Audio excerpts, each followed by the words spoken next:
Welcome back, mystery lovers. Today's case is going to keep you on the edge of your seat. The case of Reena Virk. Reena Virk had been born on March 10, 1983, in Saanich, British Columbia, Canada. Her family was of Indian origin, with her mother, Suman, having come from an Indian-Canadian family, and her father, Manjit, being an immigrant from India. Reena's parents had formerly been Hindus and had converted to Jehovah's religion. Reena struggled to fit in with her peers in the Saanich community, where Sikhism was popular among Indo-Canadians. Unfortunately, she was severely bullied at school due to her appearance and ethnic background, which set her apart from her predominantly white classmates. She was bullied due to her unusual appearance, being overweight and having brown skin. At home, Reena faced strict rules tied to her parents' religious beliefs, which were in stark contrast to her friends, who were starting to become independent. Her parents began to worry when they discovered her persistent bullying and feared it could negatively affect her mental health, potentially leading to depression. In May 1994, Reena's family moved to a new location, resulting in her transferring schools from Burnside Primary School. Her parents hoped this action would put an end to the bullying she initially experienced, and it seemed to be effective. Reena's mood improved, and she formed new friendships that brought her happiness. However, things took a turn for the worse when her new friends began to distance themselves from her, and the bullying began again. Reena graduated from elementary school in 1996 and began attending Coquitlam Middle School. There, she met a new group of friends whom she considered cool kids. The group was famous for breaking the rules, drinking, and smoking, which represented the freedom that Reena desired, freedom from the strictness of her parents and their rules. Although she felt accepted by her new friends, her parents disapproved of her new relationships, leading Reena to become more rebellious. In 1996, when Reena was 13 years old, a friend suggested she leave home. The friend told her she could be adopted by telling the police that her parents had physically abused her. Reena took this advice and accused her parents of assault, but no charges were brought due to lack of evidence. Reena was taken away from her family and lived with her grandparents, who believed her story. However, things got worse when Reena falsely accused her father of sexually assaulting her, causing him extreme pain and suffering. In 1997, her father was arrested and sent to prison while awaiting trial for sexually assaulting Reena. Luckily, the charges against her father were dropped when Reena admitted that she had made up the entire story. Reena felt uncomfortable living with her grandparents, so she was placed in a foster home. There, she made friends and began imitating the behavior of those around her, including talking about gangs and even falsely claiming to be a member of one. However, Reena soon realized that living in a foster home was not as fun as she thought because she still had to follow rules and curfews. Finally, she apologized to her parents and returned home. However, her time with her parents had ended very quickly. Reena had left her parents' house again and stayed in a youth shelter. Over the next few months, she had bounced between her parents' home, foster care, and the youth shelter. This volatile situation reflected the challenges she had faced as a teenager trying to cope with her relationships with her parents, social workers, and government officials. Reena had yearned for acceptance and friendship, but her strict upbringing and overprotective parents had made her feel like an outcast among her peers. She had desperately wanted to fit in and had tried her best to gain their approval. Middle school had been the most confusing and emotionally challenging time of her life. Reena had sought recognition from those who had previously rejected her. Until she had received an invitation to a party on November 14, 1997, she had been delighted at the opportunity to interact with the popular kids. Reena's life had taken a turn during an overnight gathering with celebrities, which had initially taken place behind a school in Saanich. However, due to police intervention, the group had moved to Craigflower Bridge. The gathering had not gone as Reena had planned. At 10:40 p.m., just 20 minutes before curfew, Reena had called her parents to say she was coming home. Unfortunately, this would be the last time Reena's parents would hear from her. At Craigflower Bridge, a group of teenagers had drunk alcohol and smoked marijuana. Later, another group of girls from the Shoreline 6 gang had targeted Reena without warning. They had assaulted her, burned her forehead with a lit cigarette, and tried to burn her hair. The attack had continued until a girl had intervened and ordered the others to stop. Reena had tried to escape and go home after the initial attack, but two teenagers, Kelly and Warren, had chased her. They had dragged Reena to the other side of the Craigflower Bridge, where the attack on her had continued. Kelly and Warren had punched and kicked her, then held her head underwater until she died. After Reena's death, the attackers had taken off her sweater and shoes and rolled her body into the water. Meanwhile, Reena's parents had become increasingly worried when she did not return home before curfew. They had initially thought she might be at her grandparents' house or a group home, but she had not been at either location. A friend had revealed that Reena was still at the party when the friend had left around 11 p.m. The next day, Reena's family had reported her missing, but the police had responded slowly due to her past history of running away. Rumors had spread among students at the local middle school about a brutal beating and a body found in the nearby gorge waterway. The group of teens involved, known as the Shoreline 6, had remained silent about the incident. However, a witness had eventually come forward to police, saying she had seen Kelly and Warren following Reena after the beating. It had taken a week for police to begin investigating Reena's disappearance after her family had reported her missing. Although many witnesses and teachers had heard rumors about the incident, no one had reported it to the police. It wasn't until a student had come forward as a witness that the police got involved. On November 21, 1997, Warren and Kelly had been arrested and charged with murder and aggravated assault. The members of the Shoreline 6 had initially remained anonymous due to protection under Canada's Young Offenders Act, and they had faced serious assault charges. A police helicopter had been dispatched to the Craigflower Bridge area on November 22, but no evidence had been discovered until a thorough search had been conducted on the ground. This search had eventually discovered a body hidden in the weeds, later confirmed to be the missing person, Reena Virk. The forensic pathologist had concluded that Reena's death was due to drowning. However, an autopsy had shown that she had also suffered severe head injuries, which could have led to death. Reena had been only 14 years old when she had passed away. The 6 girls involved in the attack on Reena had initially been charged at the youth court in February 1998. To protect their identities, their names were not being made public. 3 of the girls had pleaded guilty to assault causing bodily harm, while the remaining 3 had been found guilty of the same offense after a trial. They had received sentences ranging from 60 days of conditional release to 1 year in prison. Reena's murder had led to the prosecution of 2 individuals, Kelly and Warren, who had been charged with her murder. Due to the severity of the crime, they had been tried in adult court despite being underage. Warren Glowatsky had had a difficult childhood. His mother had been absent for much of his life due to her struggles with alcoholism. At the time of Reena's murder, he had been living with a friend after his father had moved to California without him. Warren's trial had begun in April 1999, and he had been convicted of second-degree murder in June of the same year. As a result, he had received a life sentence. Warren had been eligible for parole after serving 7 years in prison because he had been a juvenile when the crime had occurred. During his time in prison, Warren had done things that could have had a positive impact on his decision to be paroled. This process had included measures such as meeting with Reena's family. In July 2006, Warren had been paroled from prison unescorted, and he had been finally fully released in June 2010.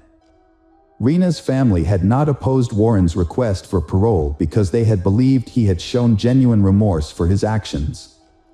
In contrast, Kelly Ard had come from a more stable family, one that had always supported her throughout the trial. She had been 15 years old when Reena had been murdered. Although her lawyer had requested that her case be heard in youth court, the Supreme Court of Canada had denied the request due to the violent nature of the crime and Kelly's apparent lack of remorse. Kelly had initially been convicted of second-degree murder in March 2000, but her conviction had been overturned in January 2003 due to an unfair trial. Pending appeal, Kelly had been released on bail after serving 18 months of her life sentence. However, during this time, she had been charged with assault causing bodily harm for attacking a 58-year-old woman in a Vancouver park. As a result, her bail had been revoked and she had been sent back to prison. In March 2004, Kelly had faced a new trial. Witnesses had testified that she had bragged about being responsible for Reena's death. Warren had claimed that he had seen Kelly drown Reena, but Kelly's lawyer had questioned Warren's credibility, pointing out inconsistencies in his initial statements to police and during the trial. Kelly Art had testified during the trial that she had assaulted Reena to protect her friends because she had believed Reena would harm them. However, she had denied responsibility for Reena's death and instead had pointed to Warren and two other girls as the culprits. Despite the evidence, Kelly had shown no remorse and had offered no clear motive for the planned attack. When asked about her future, Kelly had appeared resigned, admitting that her life had been ruined and that she would likely be convicted. The jury had deliberated for 5 days before deadlocking, leading to a mistrial in July 2004. In February 2005, Kelly's second trial had taken place, with Warren again testifying as a key witness. He had repeated his earlier testimony, saying that he and Kelly had assaulted Reena, leaving her dead in the water. As a result, Kelly had been convicted of second-degree murder on April 12, 2005, and had received a sentence of life in prison without the possibility of parole for 7 years. However, the British Columbia Court of Appeal had later overturned Kelly's conviction in September 2008. The court had ordered a retrial, citing the incorrect jury conviction in the previous trial. The decision had led to a fourth trial, allowing Kelly's case to be reconsidered in court. The Supreme Court of Canada had upheld Kelly's conviction for second-degree murder in June 2009, ending lengthy court proceedings. Years later, in 2017, Kelly was granted day parole, and in 2019, she received additional privileges, including overnight leave and extended day parole. The Parole Board of Canada's decision to continue her parole in July 2020 had attracted significant media attention. Kelly, who had initially received a life sentence, rebuilt her life on parole. She changed her name to Carrie Sim, got married, and had 2 children. She complied with the conditions of her parole, which included abstaining from the use of stimulants and avoiding contact with Reena's family. Despite the passage of time, the motives behind the teen's decision to attack and ultimately kill Reena remained unclear. One reason might have been revenge, as Reena had previously lived with the 2 girls involved in the assault. They had accused her of stealing phone books and spreading false rumors. Another girl claimed to have had a grudge against Reena for allegedly stealing her boyfriend in 2000. Reena's parents had sued the teens involved in her death, as had the British Columbia government and other parties. Reena's father explained that he wanted people to take responsibility for their actions, saying that society often failed to do so. Years later, in 2012, Reena's mother spoke out about her daughter's tragic death and the devastating effects of bullying on young people. She shared that dealing with the legal consequences of Reena's murder had left her deeply saddened. As the court cases progressed, she was finally fully feeling her loss. She was struggling more with her emotions and missed Reena even more. Reena's mother also expressed concern that bullying was becoming more severe and frequent rather than decreasing. She was shocked by the new ways young people were using technology, such as cyberbullying and texting, to harm their peers. These methods had not been available when Reena was killed, and her mother was devastated as the problem escalated. The murder of Reena Virk had led to a national debate about racism and bullying, especially among young girls. In the wake of Reena's death, Reena's parents took action to create positive change. They started anti-bullying campaigns and inclusion programs and worked with the government to implement anti-bullying measures in British Columbia schools. Reena's parents also shared their story with students, teachers, and law enforcement professionals to raise awareness about bullying. Their efforts paid off when the government introduced an anti-bullying program in schools across the province. In 2009, Reena's parents were recognized for their advocacy with the Anthony J. Hume Award of Excellence for their dedication to crime prevention and community safety. Reena Virk's life had been marked by hardships and challenges. Although she made some mistakes, it was understandable given the pressure to fit in. Despite Reena's mistakes and the false accusations against her family, her parents continued to love and support Reena unconditionally. Hello friends, welcome to our channel. Today we're going to take a look at another horrible case with you, the case of Kelsey Smith. Kelsey Smith was born on May 3, 1989, in Overland Park, Kansas. Kelsey was the third of 5 children in a close-knit family. Her parents, Gregory and Missy Smith, raised her alongside her siblings, Steve, Lindsay, Kat, and Zach. Gregory Smith, the family patriarch, was a retired U.S. Navy veteran and had served in the police force for over 20 years. He was enjoying his retirement after a long and dedicated career. Kelsey grew up in a loving family environment, close to all her siblings. Kelsey's mother, Missy Smith, has dedicated her life to health care, working at a local hospital for many years. Despite her busy career, she has managed to balance work and family life well, raising her children and creating a warm family environment. Kelsey has been an active, outgoing, and creative child since she was a child.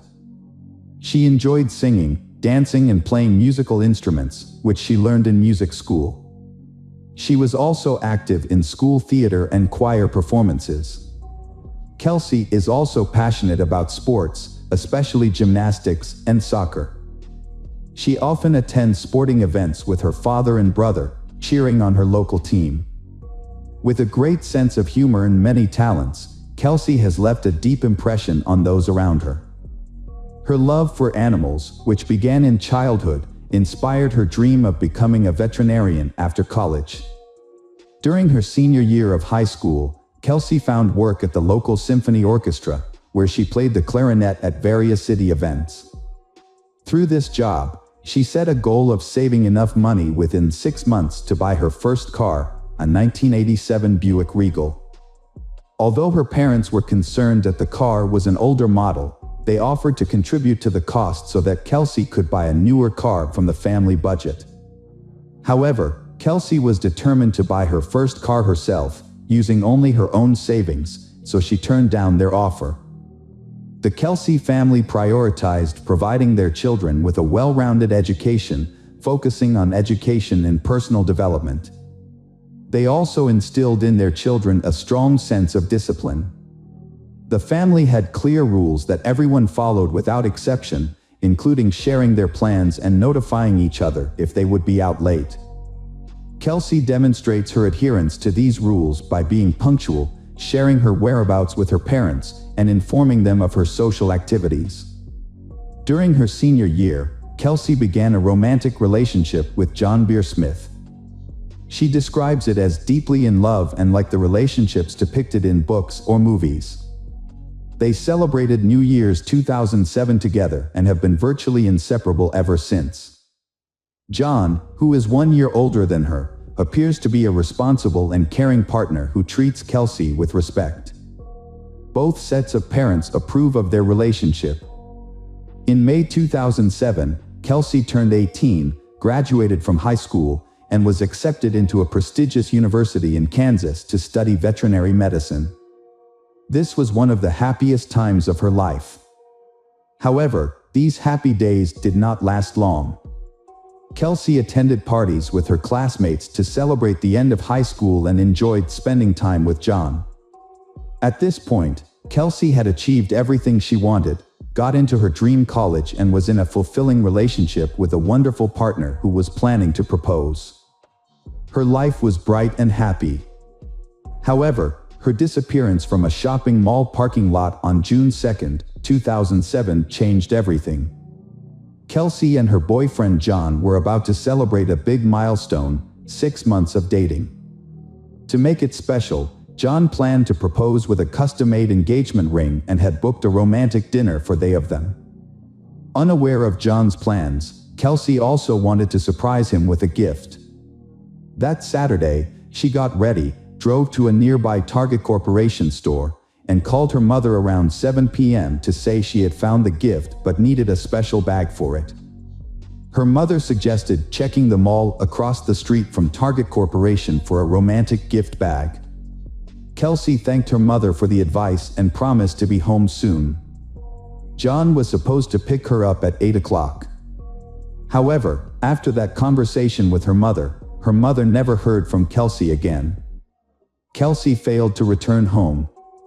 When John arrived at 8 with a large bouquet of flowers, he was shocked and frightened to discover Kelsey's absence. Her parents were equally terrified, as it was unlike Kelsey to ignore phone calls and texts. She had vanished in a busy area during the daytime, and no one had witnessed her disappearance. Kelsey's father and 2 eldest siblings began searching for her. They found her car parked at the Oak Park Mall, which gave them a glimmer of hope that she might still be inside the mall for some unknown reason. However, after thoroughly searching the mall, inquiring with salespeople and security guards, they concluded that Kelsey was not there. Upon returning to the car, they found it undisturbed with no signs of struggle or violence. Kelsey's father, a former police officer, decided not to touch anything to preserve potential evidence, as the car might be part of a crime scene. Kelsey's parents reported her missing to the police the same day, but the police were initially hesitant to start searching right away. They explained that since Kelsey was 18, she wouldn't be considered missing until 24 hours had passed. However, Kelsey's father, who had connections, insisted on an immediate search. He also asked hospitals in the city if a woman matching Kelsey's description had been admitted. That evening, the police interviewed Kelsey's family and John to confirm their whereabouts and rule them out as suspects, a standard procedure in missing person cases. The police also reviewed surveillance footage from the Target store, which showed Kelsey entering the store, browsing, making a purchase, and leaving while talking on the phone to her mother. She was asking her mother about a gift bag and then drove to the Oak Park Mall across the street, as her mother suggested. Kelsey parked her car near the side entrance of the mall, close to the wall. Her car was inspected by experts and appeared to be untouched from the outside. The gift for John was on the passenger seat, and her backpack with personal items, including a tablet and wallet with $300 in cash, was in the back. Since everything was still inside, robbery was quickly ruled out as a motive. It appears Kelsey only left with her credit cards and phone, as everything else was still in the car. There were no signs of struggle, blood, or damage, and the only unknown fingerprint was found on the driver's seatbelt, which did not belong to Kelsey, her family, or boyfriend. The investigation tried to track Kelsey's location through her mobile phone signal, but the device was inaccessible, possibly turned off or damaged. Despite this, it was possible to determine the last known location of the phone to narrow the search area. However, Verizon Communications, the wireless carrier, delayed providing the necessary data for several days. Instead of refusing to cooperate, the company kept promising to look into the matter, which effectively slowed down the process. In 2007, telecom companies were permitted to keep subscriber information from law enforcement, including police and FBI, without a court order. They based this on data protection laws. Not even situations where someone's life was in danger were exempt from this rule. A closer look at surveillance footage revealed a disturbing detail: a mysterious stranger was stalking Kelsey. The man initially did not attract attention because he kept a safe distance and did not interact directly with Kelsey. He was a Caucasian man between the ages of 20 and 25 with dark hair, short and a light beard, wearing a plain white t-shirt and black shorts.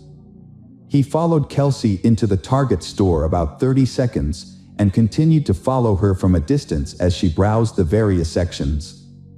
The surveillance cameras captured his movements, and his behavior was later described by the prosecution as similar to a predator stalking its prey. After Kelsey left the store, the man followed her to the Oak Park parking lot in his Chevrolet truck, waiting until she was alone. It's possible that he overheard her conversation with her mother, as he was standing close by while she was on the phone. This may have allowed him to learn about her plans to visit the nearby shopping center. Unfortunately, Kelsey had parked her car in a poorly lit spot, next to a side door and a storage area, which made it difficult for the cameras to capture what happened next. As Kelsey sat in her car, the man parked his truck beside her and got out, wearing the same white t-shirt and black shorts. The stranger came up to her on the driver's side and, likely threatening to harm her, forced her to get behind the wheel of his Chevrolet. The truck then drove away in an unknown direction. Due to Gregory Smith's connections and experience, he believed that the more attention and coverage the case received, the higher the chances of finding their daughter and bringing the perpetrator to justice. As a result, the story was featured in both national and international media, including the popular show, America's Most Wanted. When surveillance footage showed the stranger following Kelsey, the clearest images of his face were broadcast on the news, urging viewers to come forward if they recognized him. The police received calls from people claiming to have seen the man in various cities and states, although most of these reports turned out to be incorrect. Each lead was investigated. On June 6, a woman named Mrs. Miggs called the police, stating that she recognized her neighbor, Edwin Hall, from the footage. Initially, she had hesitated to report it due to doubts, but the information about the truck removed her last doubts, as Edwin owned an old 1970s Chevrolet. On June 6, 2007, two significant events occurred in the investigation. The police received crucial data from Verizon Communications about the last known location of Kelsey's phone signal. This information pinpointed a specific cell tower, allowing the police to establish a 1.1-mile search radius to the north. Within 45 minutes of starting the search, Kelsey's body was found in the brush near Longview Lake, Missouri, about 30 meters from where she was abducted. The medical examiners determined that she had been brutally assaulted and strangled with her own belt. Kelsey's body was discovered without clothing, except for the belt used to strangle her. Her body was carelessly discarded in the bushes, partially covered with dry branches. Over the 4 days it lay exposed to the June sun, her remains were severely disfigured by insects and wildlife, making them almost unrecognizable. Despite the state of her remains, the examination confirmed that the body was indeed Kelsey Smith. The second major event on June 6 was the arrest of the main suspect. When police arrived at his residence, he remained calm and acknowledged that his friends called him Jack. He agreed to provide a statement at the police station. During the interrogation, Edwin Hall claimed he had never seen Kelsey before, even when shown a photograph of her. When presented with surveillance footage from the store that showed him following her, he insisted that he had only visited Target for personal reasons and hadn't noticed her. He suggested that their appearance together in the footage was just a strange coincidence. Despite being shown irrefutable evidence, Edwin seemed confident that he had covered his tracks and couldn't be held accountable. He had thoroughly cleaned his van and had used protection during the assault, leaving no DNA evidence behind. However, Edwin agreed to cooperate with the investigation and provided his DNA sample and fingerprints. A crucial piece of evidence emerged when his fingerprints matched those found on Kelsey's car's seatbelt buckle. A thorough search of his home also revealed a hidden air pistol with Kelsey's DNA on the barrel. Edwin was officially charged with abduction, assault, and murder. A jurisdictional issue arose, as Kelsey was abducted in Kansas but her body was found dead in Missouri. This was important because it affected the potential sentence. In Missouri, Edwin faced the possibility of a capital punishment trial and sentence. Edwin realized the seriousness of his situation and, after consulting his lawyer, decided to confess to the crime and provide details in the hope of a reduced sentence. He described how he had noticed Kelsey entering the store and followed her, getting close enough to overhear her phone conversation about visiting the shopping center across the street. Edwin waited until Kelsey was alone, then followed her to the adjacent parking lot. He was pleased when she parked in a secluded spot near the side entrance.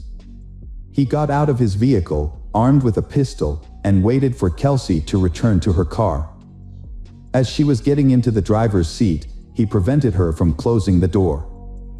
Kelsey had already pulled out the seatbelt, and Edwin allowed her to buckle up, leaving his fingerprint on it. Edwin then put the pistol barrel in Kelsey's mouth, threatening her to move to his vehicle's driver's seat. Kelsey drove Edwin's truck while he aimed the gun at her and gave her directions. When they reached a remote area at the state border, Edwin ordered Kelsey out of the truck and led her into the bushes. There, he assaulted and strangled her with the belt, then covered her body with branches.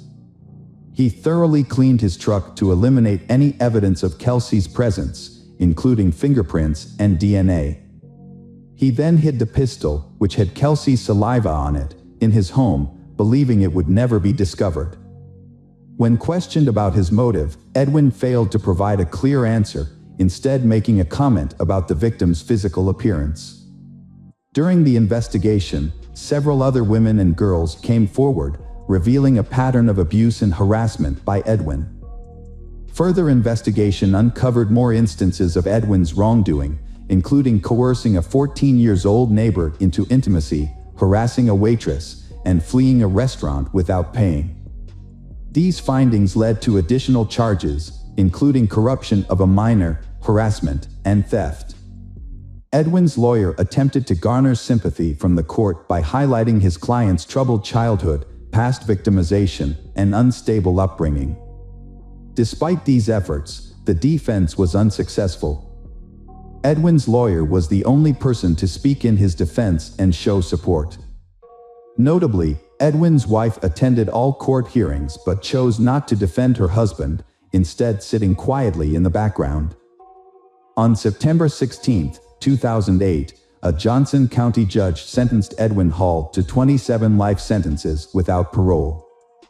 After hearing the verdict, the defendant apologized to the Kelsey family for his actions and broke down in tears. He is now serving his sentence at the Hutchinson Correctional Facility in Kansas. Hello friends, welcome to our channel. Today we're going to take a look at another horrible case with you, the case of Jesse Bardwell. Jesse Bardwell was born on September 10, 1988, in Pascagoula, Mississippi, to loving parents Gary and Carla Bardwell. She had an older brother named Brandon. The siblings had a close relationship, with Brandon often protecting Jesse from bullies. Their childhood was filled with joy and love, thanks in part to frequent visits from their grandma Kitty, who adored her grandchildren. She would read to them, share stories, and invent games, creating a warm and nurturing environment. The Bardwell family embodied the quintessential American family spirit. Jessie was a kind, cheerful, and stylish girl who dreamed of a career in the beauty industry and one day opening her own salon. However, when Jessie was 14, her parents divorced, disrupting the family's harmony. She chose to live with her father, Gary, with whom she had a warm and trusting relationship. As a firefighter, Gary's job could be unpredictable, and Jessie would often call to check on him. Gary eventually married again, this time to Gina. Jessie developed a good relationship with her new stepmother.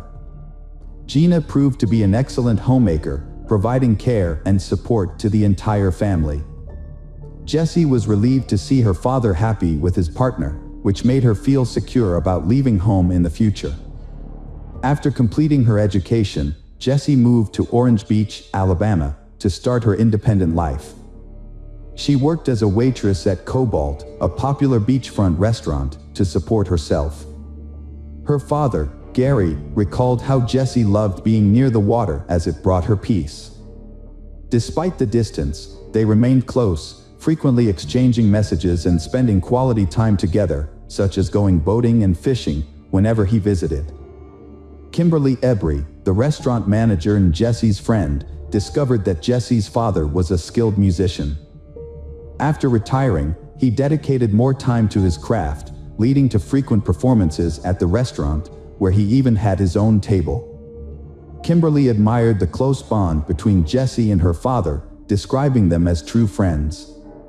Jessie always attended her father's performances, and the tips she earned helped fund her college education and pursue her dreams. At work, Jessie met a young man named Terry Ellis, who was also a waiter. They began dating and developed a steady and serious relationship, appearing to be a harmonious couple. However, at a social event, Jessie met Jason Lowe, a friend of Terry's, and was immediately smitten. Her sudden infatuation surprised everyone, and she fell deeply in love with Jason, becoming oblivious to her surroundings. Jessie and Terry parted ways amicably. Jessie opened up to him about her newfound feelings. This decision turned her life upside down, but she was drawn to Jason's charming and promising nature. He was handsome, held 2 degrees, and had a decent job. Jason was polite and knew how to present himself well. For Jessie, her new feelings marked the beginning of a new life. When Jason learned about her dreams, he promised to fulfill them. As he needed to relocate to Dallas, Texas, for a high-paying job in the technology industry, Jessie decided to follow him.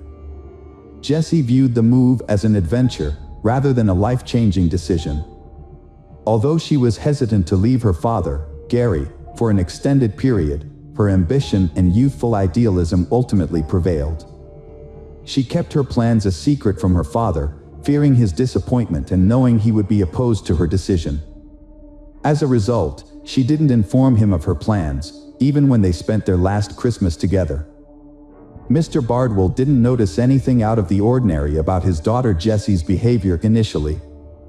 She seemed happy, laughing and joking as usual. Jessie, 24, had moved to Richardson, a suburb of Dallas, with her boyfriend Jason. While Jason worked from home, Jessie was looking for a new job and scouting locations for her own salon. They had plans to get married and buy a house. However, Jessie's relationship with her father began to change drastically. They grew apart, and Jessie stopped answering her father's calls, which troubled Mr. Bardwell. It wasn't until speaking with Kimberly that Mr. Bardwell learned of Jessie's new boyfriend and her move out of state. He tried to reconnect with Jessie, but Jason controlled her communications. Mr. Bardwell's suspicions about Jason grew after meeting him when they visited Pascagoula. The father attempted to dissuade his daughter, Jessie, from returning to Texas, but she was resolute. When Gary inquired about her well-being, Jessie hugged him tightly, insisting everything was fine and expressing her desire to make her family proud. However, her father couldn't shake off the feeling that something was amiss. He even wrote a song, "Taken," in her honor. For months after Jessie moved to Texas, she ceased responding to phone calls. The final warning sign came on May 8th, when she failed to wish her mother and stepmother a happy Mother's Day, a cherished family tradition. Gary sensed something was terribly wrong and contacted Jason, Jessie's boyfriend. Jason claimed ignorance of Jessie's whereabouts, citing their supposedly open relationship, which allowed her to come and go as she pleased. However, Gary knew this was a lie, aware that Jason was a jealous and controlling partner who contradicted himself. The next morning, Jessie's father headed to Texas, convinced that her boyfriend was involved in her disappearance. During his journey, he sent the boyfriend a message warning him that if Jessie wasn't home when he arrived, there would be serious consequences. When he arrived at their apartment, he found no sign of Jessie or her belongings. Despite this, the boyfriend claimed he had no idea where she was and was waiting for her to return. Later, Kimberly shared some information that Jessie had confided in her during a rare heart-to-heart conversation. It turned out that Jason had been spending money on banned substances and entertainment, and his promises to fulfill Jessie's dreams had largely evaporated. The boyfriend had been pretending to be someone he wasn't, and this was also reflected in how he treated Jessie. While their relationship appeared fine in public, Jason was often rude and aggressive in private, leading to frequent conflicts. With Jessie missing, her father filed a missing person report with the Richardson police. The investigation was led by Detective Hiram Hale, a father of 3 daughters who was determined to uncover the truth. The police took immediate action, speaking with the boyfriend several times and searching the house, but they found no sign of Jessie. During the conversation, the young man, Jason, mentioned that he last saw Jessie on May 8 around 10 a.m. She left without explanation, and he thought she might be visiting her parents. He claimed that she drove away in her Acura car. Jason maintained that their relationship was casual and that he didn't control her or pry into her personal life. However, investigators discovered information that contradicted his statements. They found out that Jessie had sold her Acura car 3 weeks earlier, and Jason was present at the sale. This new information raised suspicions, and investigators questioned Jason again on May 12. When searching his home, police found a plate with a powder substance in the kitchen, which turned out to be cocaine. The investigation then shifted to Jason's garage and the vehicle inside. At first, Jason was unwilling to permit the search, stating that he shared the garage with others and therefore required their consent. However, he eventually dropped his objections. Upon entering the garage, officers noticed a mud-splattered Audi with a detached bumper. They suspected that Jessie's body might be inside the car. Although the vehicle was empty, the smell of decomposition was stronger inside. Police found the broken bumper and what appeared to be blood stains in the trunk. When experts applied a luminol-based substance to the cargo area, it illuminated with a blue light, indicating the presence of blood, likely belonging to the missing woman. Jason claimed he became stuck in the mud while searching for his girlfriend after the car's bumper caught on a bush. Despite this, he maintained that he had no knowledge of her whereabouts. However, he was unable to explain the presence of blood in the car or the controlled substances found in his home. Experts determined that the amount of blood in the trunk suggested that she was likely deceased. As a result, the case was reclassified as a homicide investigation. To prevent the main suspect from fleeing, Jason was detained on charges related to the narcotics found in his home. During interrogation, Jason continued to stick to his story. When shown a photo of his loved one, he refused to provide any explanations, gazing at the picture without emotion and suggesting that he was being framed for a crime he did not commit. Eventually, the suspect was charged with homicide, even though Jessie's body had not been found. The search for her continued, but it was a difficult and time-consuming process in the vast state of Texas, with its many rivers, lakes, fields, and forests, where a body could easily be hidden.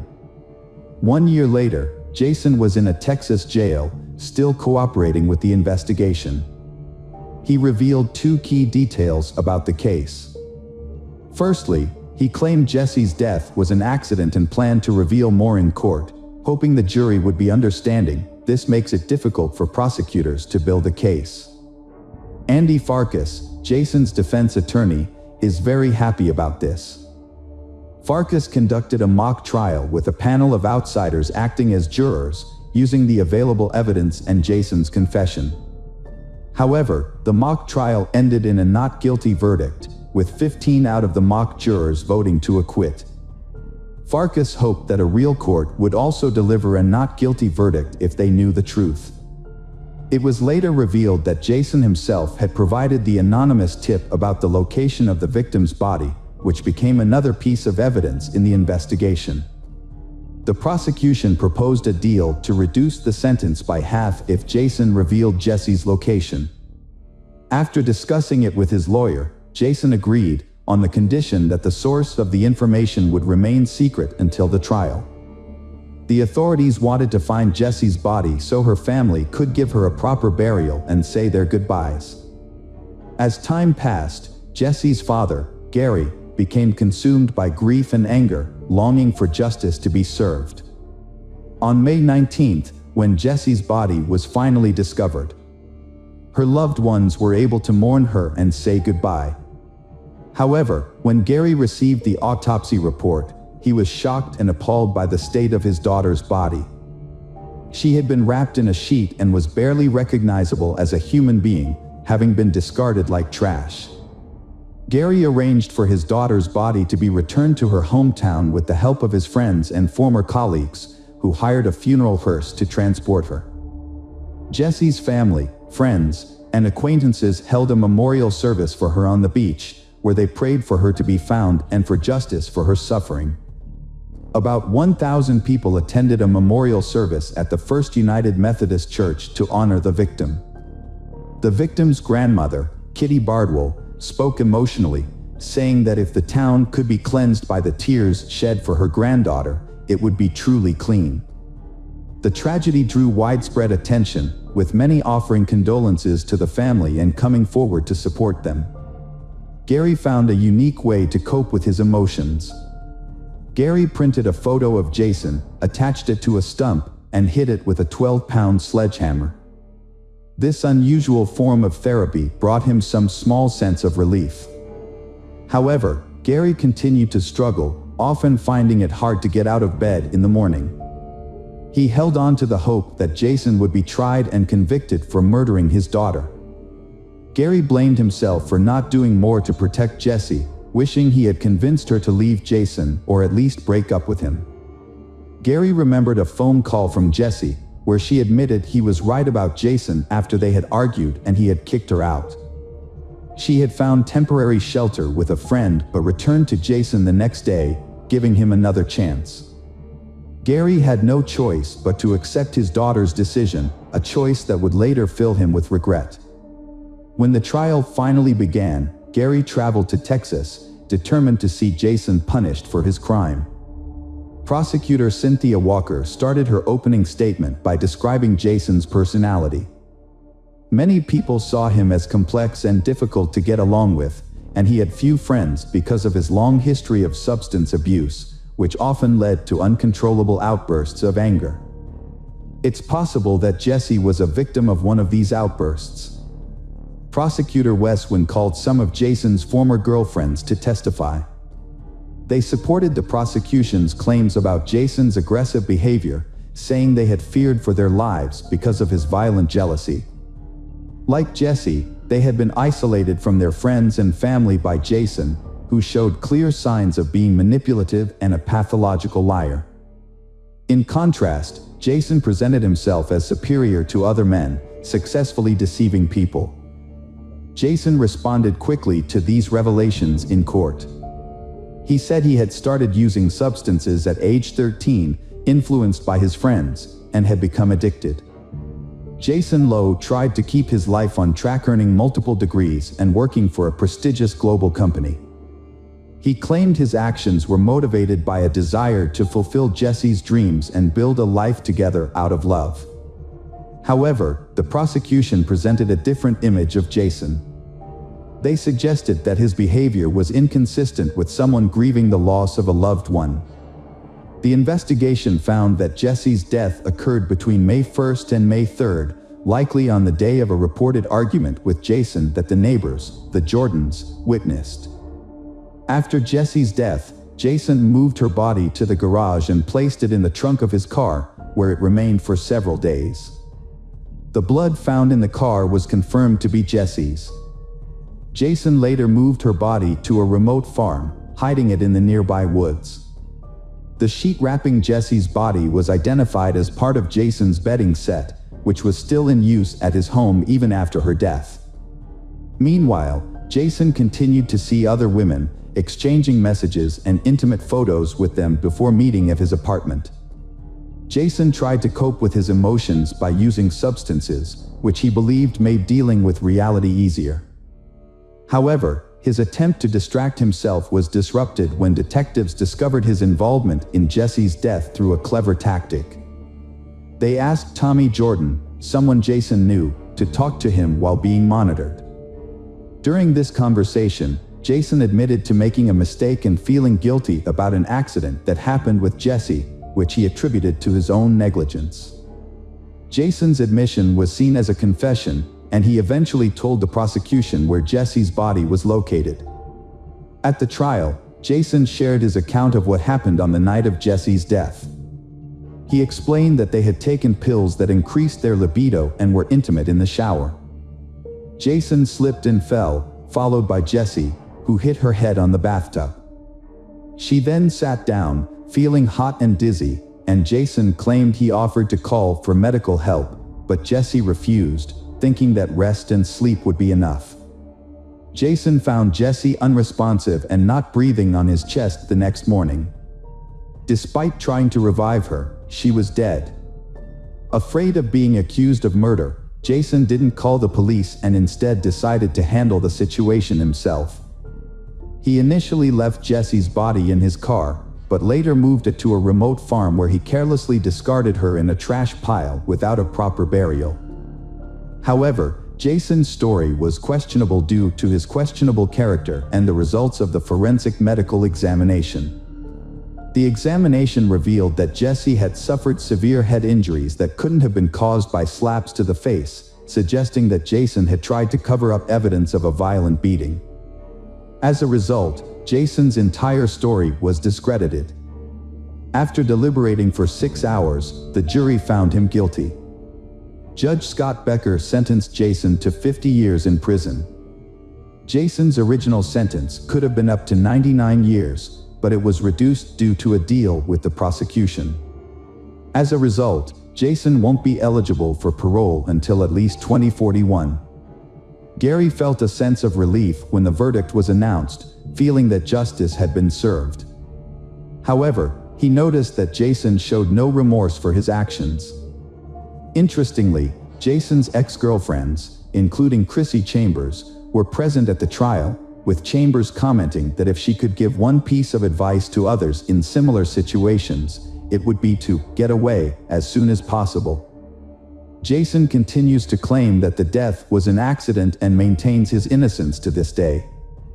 Sadly, Jason's girlfriend, Jessie, had already paid the ultimate price. Jessie grew up with a positive example of male behavior, courtesy of her father Gary, but tragically discovered Jason's darker side too late. This experience serves as a warning that some men can be deceiving, manipulative, hiding behind a charming exterior. Hello friends, welcome to our channel. Today we're going to take a look at another horrible case with you, the case of Vicki Roberts. Vicki Roberts was born in September 1984 in northwest England, where she was raised in a traditional and devoutly religious family. She was the younger of 2 daughters and was raised with strong Christian values. She attended a Christian school, where she also developed her musical talents and sang in the choir. Those who knew Vicki described her as a kind, friendly, and helpful person who was always willing to lend a hand. After completing high school, Vicki enrolled in university and took a part-time job at an IKEA store to support herself. It was there that she met Michael Roberts, and their initial friendship eventually blossomed into a romantic relationship. Michael was only a year older than her. Like Vicki, Michael balanced his studies with a part-time job at IKEA and made time for sports. He was also careful about his appearance and made a good impression on those around him. Vicki was initially put off by Michael's bold and outgoing personality, but she soon found herself developing strong romantic feelings for him. Michael was born in June 1983 in Warrington, Cheshire, to a family of modest means. His father was a successful chemical engineer who expected a lot from his 2 sons, particularly Michael, the eldest. As a result, Michael grew up with high ambitions and a strong sense of purpose. He was a diligent student and developed into a driven and accomplished individual. Michael was a social butterfly with many friends and was often the life of the party. However, he took the most pride on the love front. With his good looks, sense of humor, and charming personality, Michael was a catch. He was also intelligent and well-read, able to hold his own in conversations on a wide range of topics. Michael's parents had instilled in him the idea that he was exceptional, praising his intelligence, beauty, and potential for success. However, this upbringing may have also fostered narcissistic tendencies. Despite this, Michael felt a deep-seated need to live up to his parents' expectations and be the perfect son, driving him to strive for their approval. Michael had a series of brief relationships and frequently dated multiple people simultaneously. He was confident in his charm and enjoyed the thrill of pursuing women who seemed out of his reach. For Michael, this was a game, a challenge to be won. Vicky is one of the challenges he wants to conquer. She was a modest and unattainable woman who initially kept Michael at arm's length, refusing even casual invitations. Vicky was focused on her studies and spent her free time at church, leaving little room for dating or relationships. Michael, however, was determined to win her over. It took Michael a few months to win Vicky over, but eventually she agreed to go out with him. He had charmed her with his sweet gestures, flowers, gifts, and thoughtful surprises.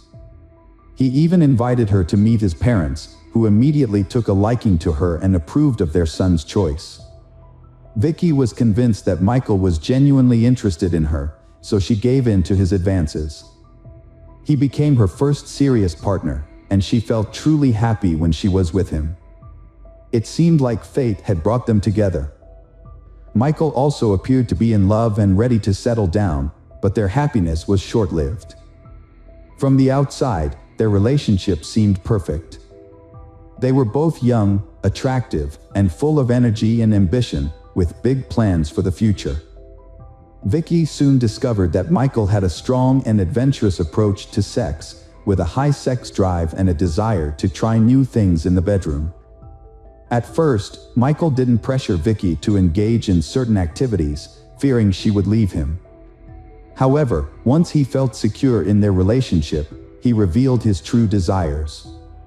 Vicky, a modest and religious person, was shocked but deeply in love with Michael and trusted him, keeping their private life a secret. Things took a turn when Michael proposed to Vicky, and she happily accepted, believing that marriage would bring an end to his experimental behavior. However, her closest friend began to notice Vicky covering up bruises and marks under her clothes.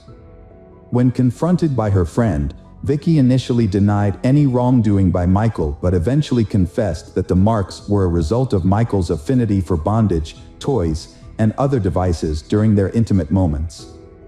Vicky confided in her friend that she and Michael had intimate relations up to 5 times a week.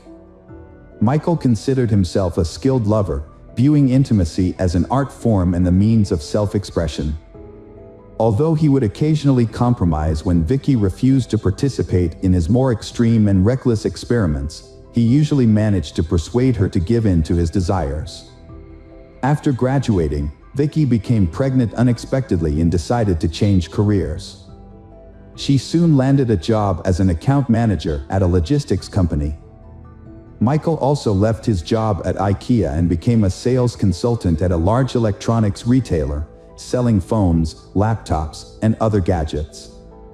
Thanks to his charisma and persuasive abilities, he consistently exceeded his sales targets and quickly became one of the top-performing employees.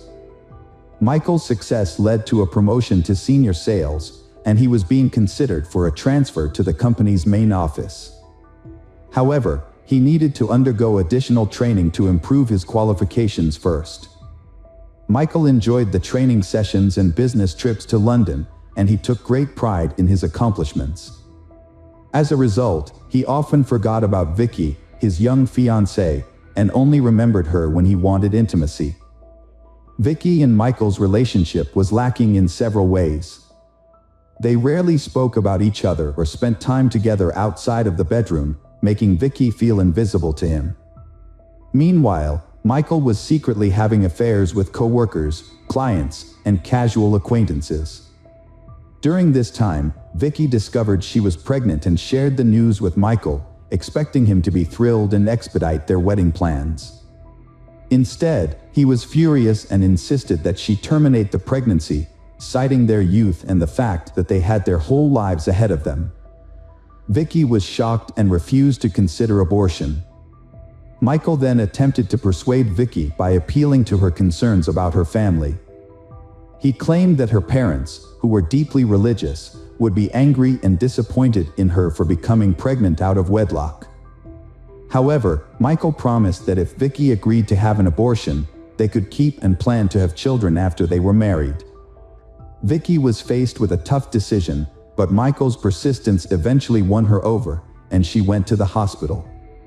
Unfortunately, the experience was complicated, and Vicky had to stay in the hospital for a few days. It took her nearly 3 weeks to recover.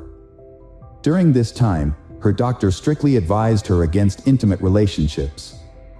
When Michael found out, he became furious. It was then that Vicky realized Michael had mental health issues and an addiction to sex. Without intimacy, he became unbearable, frequently leaving the house, citing urgent work matters. Vicky suspects Michael is having an affair, and she hoped that getting married would help him change his ways and be more committed to their relationship. As it turned out, their relationship was loveless, and Michael was leading a double life. Their 2-year engagement was just a convenient arrangement for him, as he had a loyal partner waiting for him at home, taking care of the household, while he maintained a string of mistresses on the side, which he frequently replaced.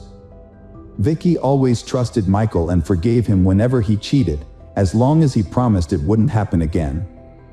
However, as time passed, Vicky began to pressure Michael into getting married, as she wanted to start a family and have children. Her parents also brought up the topic frequently, but what really pushed Michael to consider marriage was the insistence of his own parents, whom he didn't want to disappoint. Michael's parents adored Vicky, thinking she was perfect for their son.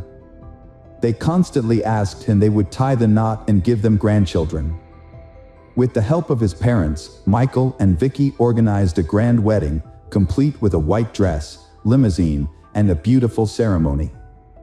The newlyweds appeared to be in love and happy, with a long life ahead of them. After the wedding, they settled into a large, cozy house in a prestigious area of Warrington, close to Michael's parents. Despite their marriage, Michael didn't truly love Vicky. It was more of a way to appear normal to others. Vicky never expressed her concerns about Michael's unusual behavior and frequent infidelity, allowing him to freely change partners. Meanwhile, Michael's career was thriving. He received a promotion and a significant salary increase after being transferred to a new office. His direct supervisor was Carrie Hall, the head of administration at Phones for You. Carrie was a decade older than Michael, divorced, and raising her son independently. Despite her tough exterior, she was attractive, well put together, and strong-willed, as her position demanded. For a while, she ignored Michael's subtle advances, but to him, her indifference was a signal to take action. Michael set out to win over Carrie, using his natural charm and eloquence to capture her attention. After about a month, Carrie reciprocated his interest, and they began a regular affair, meeting in hotel rooms. Their relationship was intense and passionate, with a focus on experimentation and exploration. Carrie, a confident and mature woman, was flattered by the attention of the younger Michael. She was aware that Michael was unlikely to end his marriage for her. Michael, on the other hand, was eager to explore his desires with Carrie, which he felt he couldn't express with his wife. He would often lie to his wife about working late or attending corporate events, while confiding in Carrie about his unhappy marriage and his desire to divorce. However, he never made any concrete moves to end his marriage. The affair lasted for over a year, with Carrie seemingly content with the arrangement. She made no demands for Michael to leave his wife and was satisfied with their clandestine meetings and the excitement they brought. Carrie's behavior changed as she started dressing more conservatively, covering her body with long sleeves and high-necked clothing, a departure from her usual style that highlighted her athletic build. Carrie confided in her close friend about her lover Michael's extreme intimate experiments, which often crossed a line. She showed her friend the evidence, a bite mark on her chest and bruises on her neck from his intense grip. There were also marks on her wrists from the ropes he used to tie her up, giving him complete control. The friend was alarmed and urged Carrie to report the incidents to the police, but Carrie refused, explaining that the acts were consensual and Michael usually warned her about what he was going to do. However, the intensity of the experiences often got out of hand. For instance, Michael enjoyed choking his partner, claiming it would enhance the experience, but there were times when Carrie lost consciousness due to his excessive enthusiasm. Carrie's friend was fearful of Michael's strangulation games, but Carrie consistently gave in to his persuasion, believing that he would eventually stop or that she would become desensitized to the experience. Sadly, neither Carrie nor any of Michael's mistresses made any attempt to stop his cruel and painful experiments. Vicky had suspicions about her Michael's infidelity even before they got married. She believed that her love and care could change him and make him a devoted family man. However, after the wedding, his cheating continued and even worsened. When Michael denied his infidelity, Vicky decided to investigate on her own. One night, while Michael was asleep, Vicky checked his phone and found numerous intimate conversations with other women, including Carrie. She was shocked to discover that Michael had exchanged explicit photos with some of these women. The discovery was devastating for Vicky, and she packed her bags and temporarily moved in with a friend. Vicky kept her situation a secret from her family, fearing their reaction. She was afraid that her religious relatives would pressure her to get a divorce if they found out about Michael's adultery. Despite her heartbreak, Vicky still loved Michael and didn't want to give up on their marriage. Before leaving, she wrote him a heartfelt letter, confessing her love and telling him that he was the most important person in her life. Michael's wife had finally had enough of his promiscuous and decided to leave him. Before she went, she wrote him a handwritten note explaining that she knew about his cheating and couldn't take it anymore. She left the note on the refrigerator and gave him time to think about his actions, but made it clear that she wouldn't file for divorce just yet. Despite his wife's departure, Michael didn't seem to be particularly upset or remorseful. However, he did realize that he would miss having a quiet and submissive partner who took care of the household and tolerated his behavior. He decided to try to win her back and followed her to her friend's house, bringing a large bouquet of flowers. He apologized and begged her to return, promising to be faithful from then on. His wife, Vicky, wanted to believe him and decided to give him another chance. For a while, Michael made an effort to be more considerate and even came home for dinner. He deleted his correspondence with his mistress, Carrie, and changed his social media password to avoid suspicion. However, Michael's good behavior didn't last long. He soon started pursuing a new female employee, Karen Wilson, who was engaged to be married.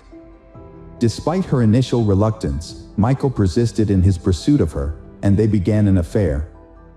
Meanwhile, he continued to see Carrie on the side, juggling multiple relationships at once.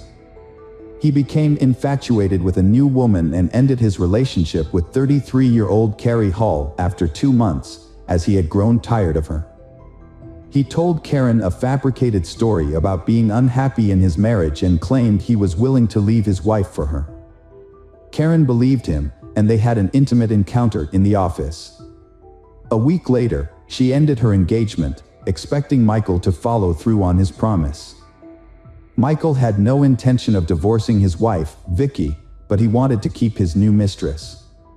To keep her happy, he lied to her, telling her that he had already filed for divorce and was living with his parents. However, Vicky soon became suspicious that Michael was still cheating on her. she decided to take action and gathered evidence of his adultery. While Michael was in the shower, Vicky took his phone but found nothing incriminating because he had deleted all his text messages and changed his social media password. Undeterred, she waited until he fell asleep and then took his work laptop, where she found his social media account still logged in. There, she discovered messages between Michael and his new girlfriend, in which he professed his love and claimed to be divorcing Vicky and living with his parents. Vicky was shocked and took screenshots of the messages as proof of Michael's infidelity. She also found receipts for hotel rooms in his wallet. The next morning, she confronted Michael, presenting him with the evidence adultery. For the first time in their relationship, she lost her temper. Michael was taken aback and tried to apologize, promising it would never happen again.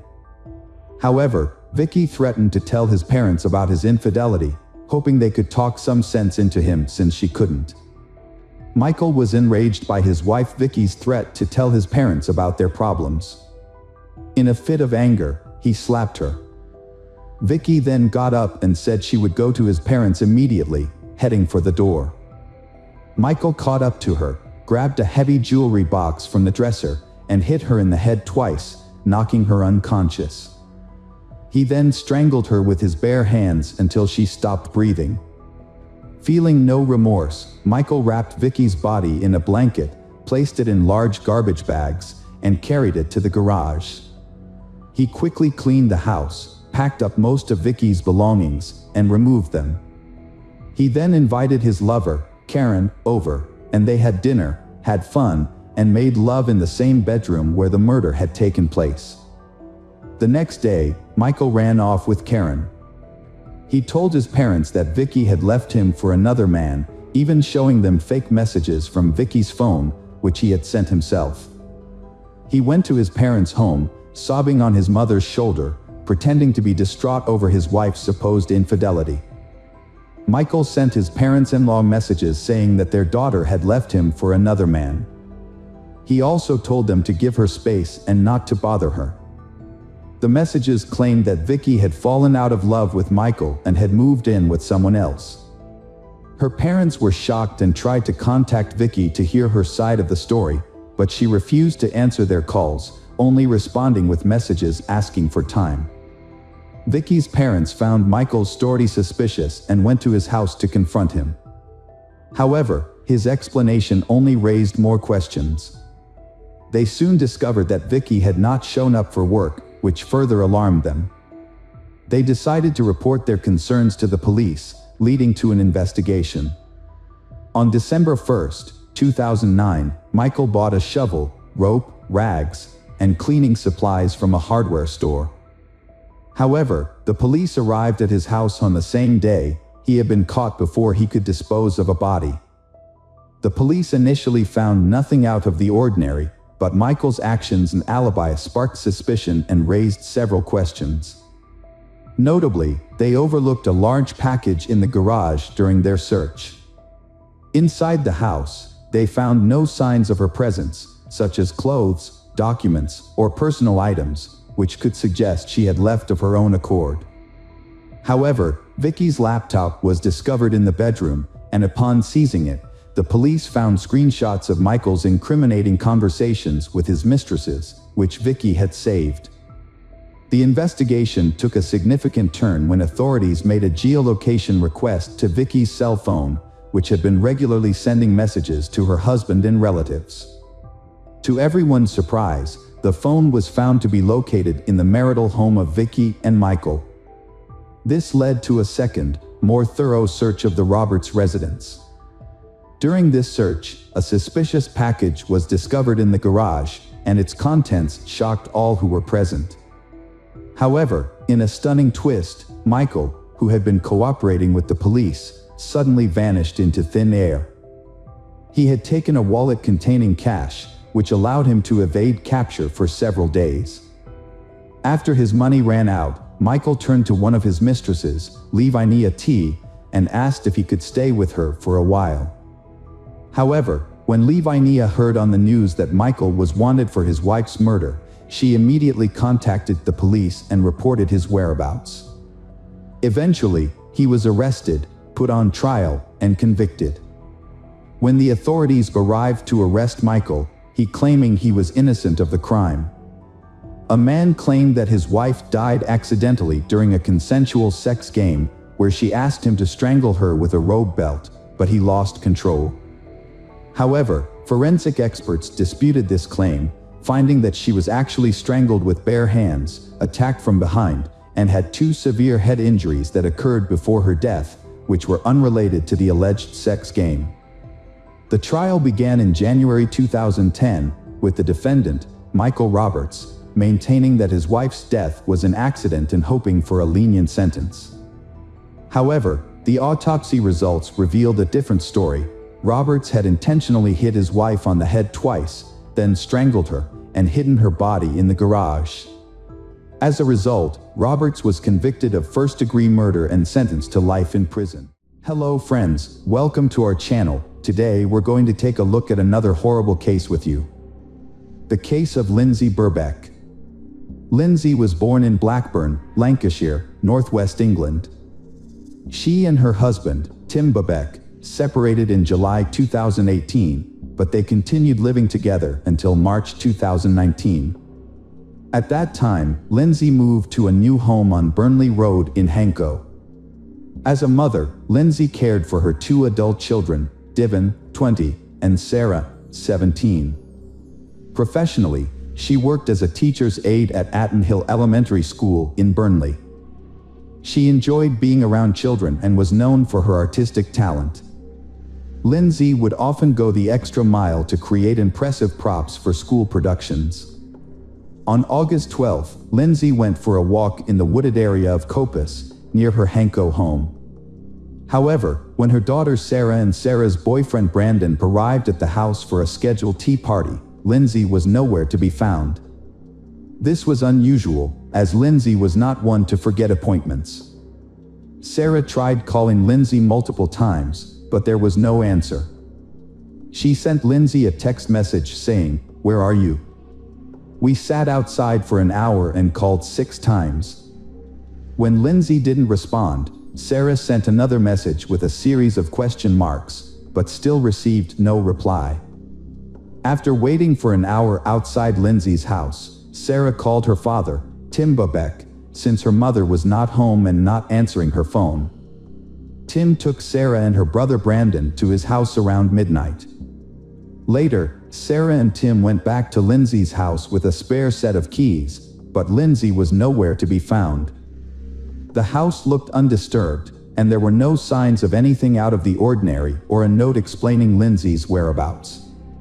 At 12:11 a.m. on August 13th, Tim contacted the police to report Lindsay missing, stating, "Lindsay seems to be missing. We can't find her." Lindsay's disappearance shocked the community, prompting a massive search effort.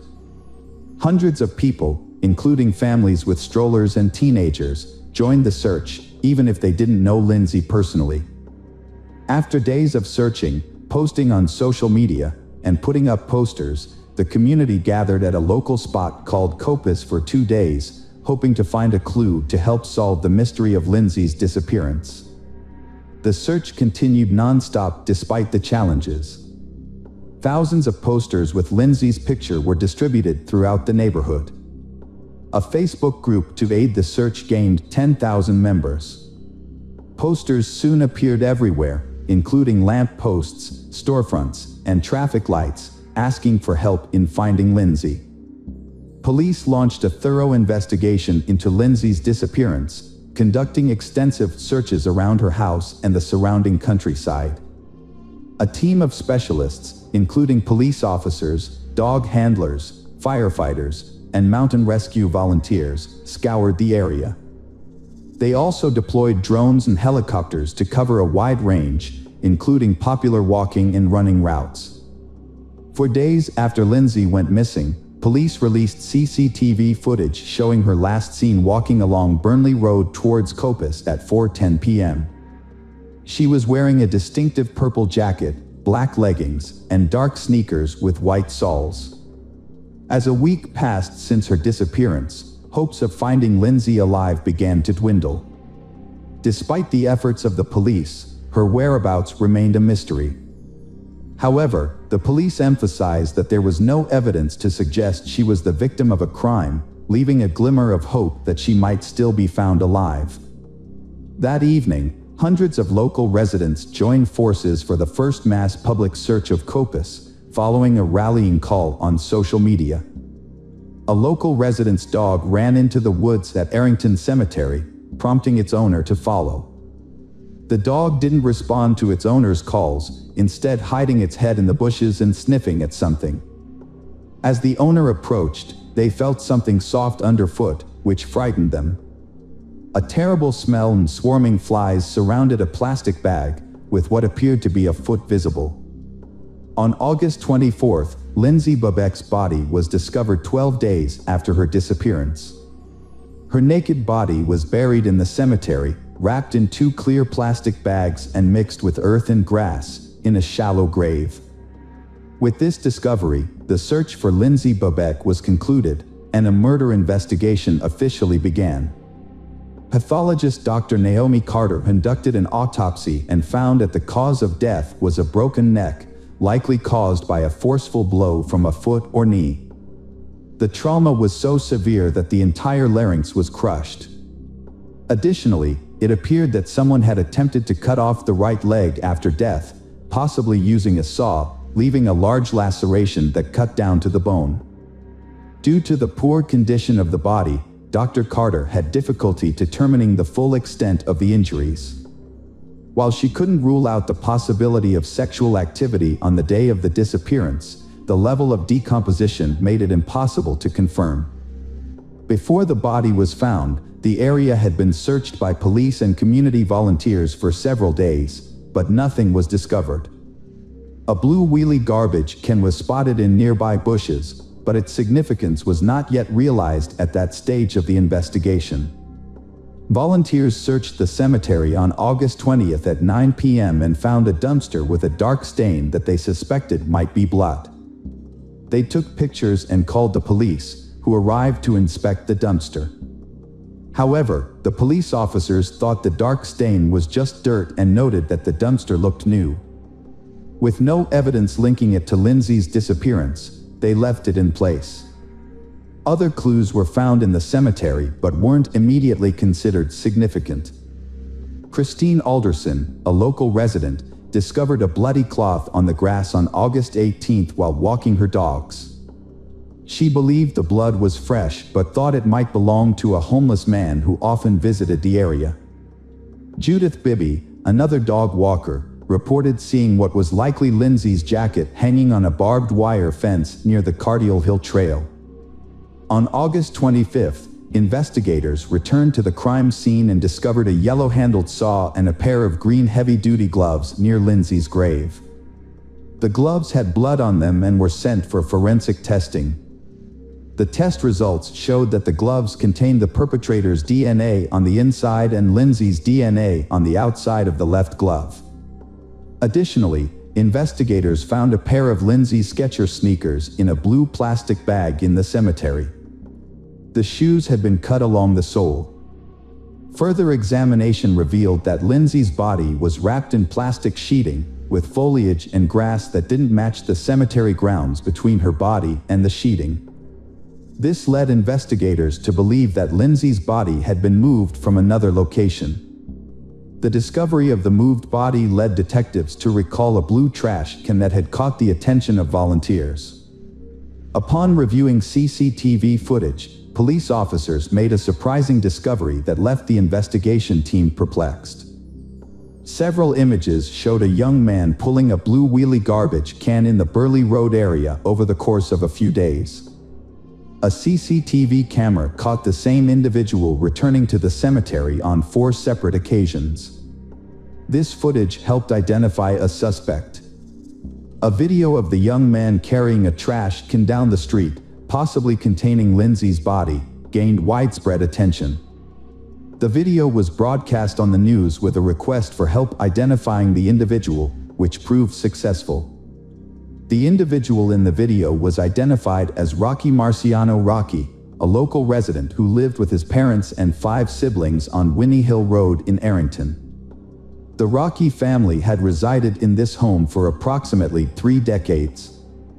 Rocky struggled with a range of mental health issues, including autism, attention deficit disorder, and hyperactivity, which he had experienced since childhood. Additionally, his low IQ presented challenges with learning and communication. Rocky attended an alternative school in Barnoldswick several days a week, where teachers described him as a quiet and nonverbal student.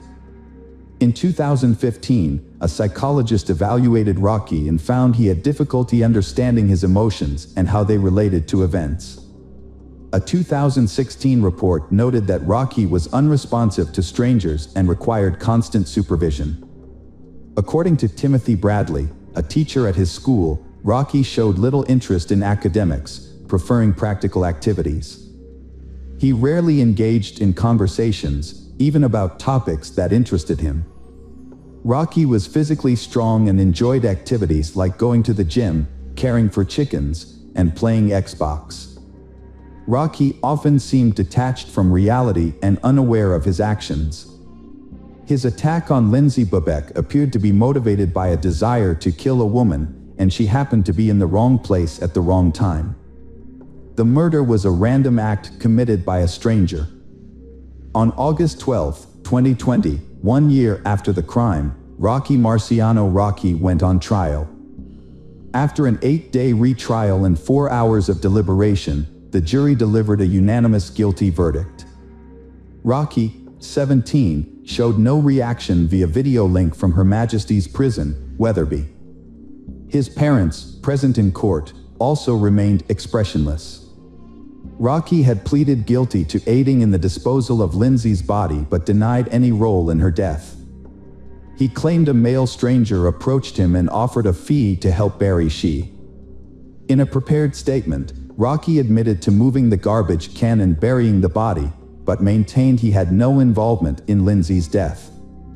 However, evidence collected from his home in Arrington, including identical plastic bags found at Lindsay's grave and a tracksuit matching the one he wore in surveillance footage from August 12, 16, and 17, contradicted his claims. Defense attorney Mark Van Hull stated to the jurors that although Rocky committed a reprehensible act by burying her body in the cemetery, he maintains that Rocky was not responsible for her death, despite the substantial evidence against him. The judge sentenced Rocky to life in prison with a minimum term of 16 years. He will be eligible for release only when the parole board determines he is no longer a danger to society. The judge described the attack as swift and brutal, and stated that Rocky clearly intended to kill a woman who was walking in the area just minutes before Lindsay's murder. Security footage shows that Rocky Price made 2 return visits to the location where Lindsay was killed on the evening of August 12. At 6:55 p.m., he was captured on CCTV carrying a black backpack, likely containing a saw to dismember the victim's body. At 8:28 p.m., he was seen at the same location, where he would eventually dispose of the body. With no visible signs of panic or distress, Rocky Price carried out a calculated plan to dispose of Lindsay's body. He carefully placed it in a blue trash can, wrapping it in 2 plastic bags, before burying it in a shallow grave at Arrington Cemetery. The fact that he stalked another woman before killing Lindsay Bubeck indicates that his crime was premeditated, rather than a spontaneous loss of control. Lindsay's funeral took place at St. Margaret's Church in Hapton on September 20th. Over 200 people attended the service, which was briefly interrupted by police stopping traffic on Manchester Road to allow Lindsay's coffin, adorned with flowers, to be carried into the church. The scene was filled with dozens of bouquets from friends, family, and strangers who were moved by Lindsay's story. Hello friends, welcome to our channel. Today we're going to take a look at another horrible case with you, the case of Brianna Marie Schneller. Brianna Marie Schneller was an 18-year-old with a vibrant personality who loved Mexican food, music, dancing, and roller coasters.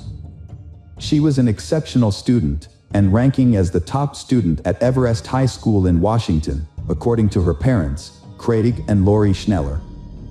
Brianna had a promising future ahead, with a trip to Tennessee planned for the summer and a notable achievement as the only student in Wisconsin to qualify for a national competition in professional and technical fields. Brianna's passion was to pursue a career in restaurant management and eventually start her own business in the food service industry. To gain experience and skills, she worked part-time at El Mezcal restaurant in Rib Mountain. Those who knew her, including friends, colleagues, and customers, described her as kind and responsive. Brianna's life was on the verge of two major events: her graduation and her wedding to her 22 years old fiancé, Sebastian Ramirez. Brianna's parents initially disapproved of her relationship with Sebastian due to their age difference and concerns that she was growing up too quickly. However, after getting to know Sebastian better, they began to trust him and saw that he genuinely loved Brianna and had serious plans for their future together. They eventually moved in together, sharing an apartment on 12th Avenue in Wow with Sebastian's 19 years old younger brother, Hugo. To outsiders, it seemed like the three of them got along well and lived harmoniously, burning the envy of many for their close friendship. Sebastian and Hugo supported Brianna's interests and also worked with her at a local restaurant called El Tequila Salsa. It's likely that this is where Sebastian and Brianna first met. Despite their seemingly perfect life, tragedy struck on May 2, 2009. The day began like any other, with Sebastian waking up early and trying not to disturb Brianna, who was still sleeping peacefully beside him. It was a day off from school, and she had no reason to wake up early. Brianna woke up while her boyfriend was in the shower. They exchanged affectionate greetings and discussed their plans for the day. Meanwhile, Sebastian tried to rouse Hugo, who had returned home early that morning after a late-night party. Hugo was clearly hungover. After Sebastian left for work, which was just a short walk away, his younger brother followed suit. Brianna was left alone in the apartment. Later, Hugo was feeling unwell. His hangover was severe, and he was struggling to concentrate. He decided to take an early lunch break and headed home to rest. When he arrived at the apartment, everything seemed normal at first. However, as he entered his brother's room, he noticed that it was in disarray. Brianna was lying on the floor, unresponsive. Hugo rushed to her side and asked what was wrong, but she didn't answer. At first, he didn't notice the blood. Hugo discovered a horrific scene when he removed a towel covering a woman's face. Her severe injuries had left Hugo almost unrecognizable, and he was utterly shocked and overcome with grief at the sight of her. Despite his distress, he knew he had to act quickly and ran to his neighbor's apartment on the floor below for help. The neighbor, a woman, called emergency services at 1:30 p.m., who was too distraught to speak clearly. The emergency operator received the call and was told that she was the girlfriend of Sebastian. She was lying on the floor, severely injured with cuts all over her body and a badly disfigured face. The operator was informed that she showed no signs of life. Police and paramedics rushed to the apartment building after receiving a call. When they arrived, they found a crowded parking lot, but one person stood out, Hugo Ramirez. He approached the officers and led them to the apartment where the incident occurred. Inside, they found a disturbing scene. Brianna's body was severely injured, with deep stab wounds on her chest, neck, and wrist. Hugo was visibly shaken and could barely speak as he led officers to the apartment. He simply pointed to Brianna's body, and the officers took note of the scene. The officers asked Hugo to leave the room so that forensic specialists could begin their examination. The specialists observed that the blood on the floor had already started to dry, suggesting that Brianna's body had been there for some time. It was clear that she had tried to defend herself, as evidenced by the defensive cuts on her arms. However, the attacker had overpowered her, leaving behind a crime scene with a significant amount of evidence. The forensic team found several key pieces of evidence, including a bloody iron on the floor, which appeared to have been used to strike Brianna's face. The iron was broken, with pieces scattered nearby. 2 knives were found in the bathroom sink, one of which was missing its sharp tip. Blood was also found on the soap, suggesting that the attacker had washed their hands after the crime. However, the most notable piece of evidence was a bloodied shoe print on the carpet, which drew the investigators' attention. The investigation of the house uncovered many new details. Notably, there were no signs of forced entry, suggesting that the victim may have known her attacker or that the perpetrator had a way to enter the apartment without breaking in. Additionally, a large sum of money was found scattered throughout the apartment, consisting of bills ranging from $1 to $20. According to Hugo, this money was comprised of tips they had accumulated at work, which were carelessly left lying around. At first glance, it appeared that nothing was missing from the apartment, indicating that the attack was not motivated by robbery. This theory was further supported by the discovery of a broken knife tip in the victim's body. The fact that the knife broke during the attack indicates that the perpetrator applied considerable force. It's crucial to grasp what may have motivated someone to hold such intense feelings of anger and aggression against she. Uncovering the cause of this brutal and unprecedented attack is crucial in shedding light on the matter. Craig and Laura Schneller anxiously waited at the police station, having heard that something terrible had happened at their daughter's home. Unfortunately, they had been unable to contact Brianna, and their hearts were heavy with worry. The officers had to tell the parents Brianna that their worst fears had come true. The news was devastating. Their daughter, Brianna, had passed away. The loss of a child is one of the greatest sorrows a parent can experience, and for the Schnellers, it was a life-altering moment. To confirm the identity, the authorities showed them photographs of Brianna, but only those that clearly showed her face, as some of the other images were too graphic. After confirming the tragic news, the Schnellers were in shock. With the help of a psychologist, they were able to compose themselves and answer questions from the police. They were eager to assist in the investigation and help catch the person responsible. The Schnellers provided as much information as they could about their daughter's life, but they insisted that she had no known enemies. They also revealed that Brianna's mother had been the last person she had spoken to that morning. Her mother, Craig, took Brianna's car to the repair shop and messaged her daughter around 10 a.m. to let her know. Brianna replied to the message. The investigation shows that the tragedy occurred at a point in time that was after they sent messages to each other and before Hugo's arrival. As part of their inquiry, detectives first interviewed the Ramirez brothers, Sebastian and Hugo, questioning them separately. Sebastian, Brianna's fiancé, stated that he woke up at 9:15 a.m., had a brief conversation with Brianna while getting ready for work, and then woke up his brother, Hugo, around 10:15 a.m. Sebastian claimed he was already at the restaurant when he received a phone call informing him about the incident. Hugo's account corroborated Sebastian's, saying he left the house around 10:15 a.m., shortly after his brother. He returned home at 1:20 p.m. due to feeling unwell and wanting to rest. When Hugo found Brianna's body, his reported illness and fatigue vanished almost instantly. The events that followed were a daze. He was so shocked that he couldn't think clearly about how to respond. His mind went blank, and his hands shook uncontrollably, prompting him to seek help from a neighbor.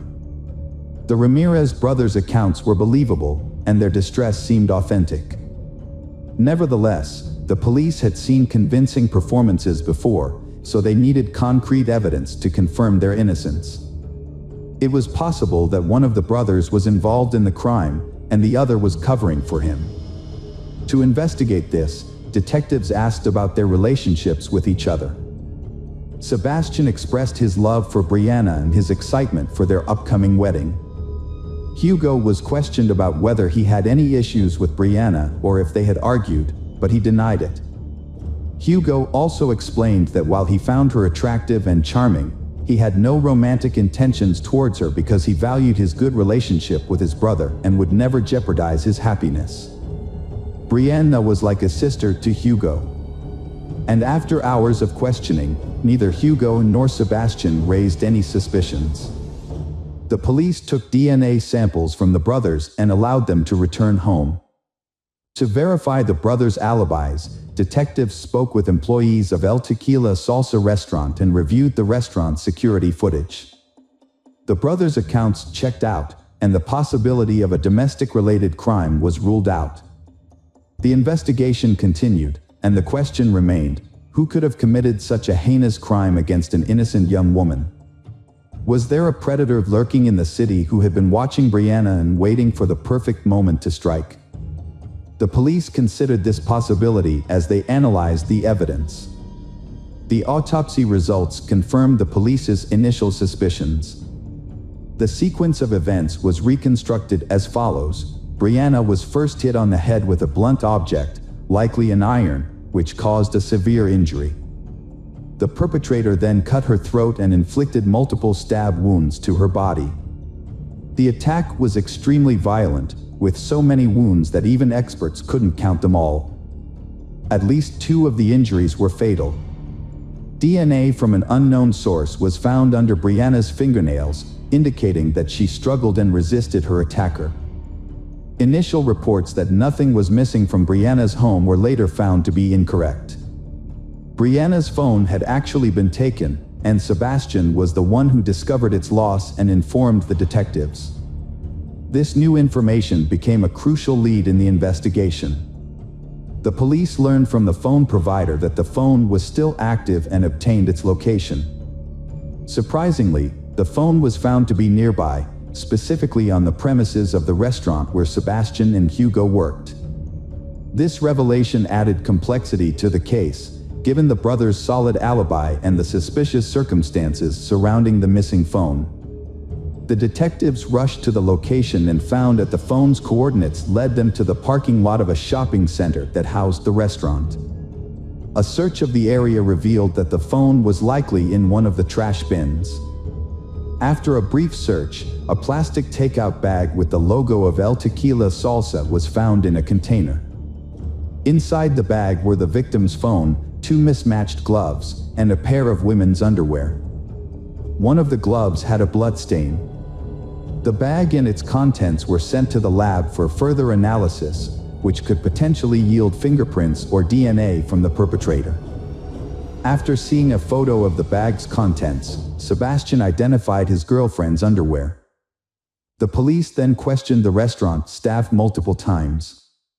On May 5th, they asked everyone to provide a DNA sample and checked for any scratches or injuries. They also carefully reviewed all the surveillance footage, both inside and outside the building and nearby businesses. The police had a challenging task to figure out who had thrown away the bag. A kitchen worker initially caught the investigators' attention because he arrived late to work after Brianna had already been found lifeless. However, he had a solid alibi. He had been pulled over for speeding on his way to the restaurant. Reviewing the security footage was crucial to the investigation, which led them to another suspect, Raul Ponce Rocha, the 24-year-old kitchen manager. On the day of the crime, Raul left the building at 10:18 a.m. wearing a brown hoodie and returned 35 minutes later, at 10:53 a.m., without it. When questioned, Raul explained that he had gone to pick up his friend Luciano, a dishwasher at the restaurant, who lived in the same building as Brianna and her colleagues. Raul claimed the trip took about 20 minutes, but there was a 15-minute gap in his timeline that he refused to explain. Luciano corroborated Raul's story, stating they drove straight to work without stopping. Nevertheless, the detectives remained skeptical about the unaccounted 15 minutes and Raul's suspicious behavior. Raul Ponce Rocha, the manager of El Tequila Salsa, had raised suspicions due to the cuts on his hands, which he claimed were from working with knives. However, there was not enough evidence to detain him at that point. Further investigation revealed that on May 2nd at 1:16 p.m., a single employee had exited the back door of the restaurant, and at the same time, only one person had approached the trash bins. This led to the quick identification of the suspect, who was surprisingly Raul Ponce Rocha, not Sebastian or Hugo Ramirez as initially suspected. A search warrant was obtained for Raul's home, and the search uncovered some peculiar items. Under his mattress, investigators found 4 pairs of women's underwear, several adult videos, a brown hoodie, and a glove similar to the one found in the trash bin. On the same day, Raul's DNA samples were sent for comparison with those found on the plastic bag, and a strand of female hair found on his clothing was also analyzed. All the evidence pointed to Brianna. It was only a matter of time before the test results confirmed the match. Raul was eventually arrested on suspicion of first-degree murder. Sebastian was stunned when he learned that a suspect had been identified in the brutal crime. He had trouble believing that his co-worker, Raul Ponce Rocha, could be capable of such a heinous act. What motivated Raul to commit this crime, especially since he barely knew Brianna? Sebastian's impression of Raul was that he was a friendly and harmless person. The mystery began to unravel in 2011 when Raul stood trial. Despite a lengthy investigation, Raul consistently denied any involvement in the crime and never admitted guilt. However, the prosecution presented strong evidence that contradicted his claims. Raul's DNA was found on several key pieces of evidence, including the iron, knives, a plastic bag, and its contents, as well as under Brianna's fingernails.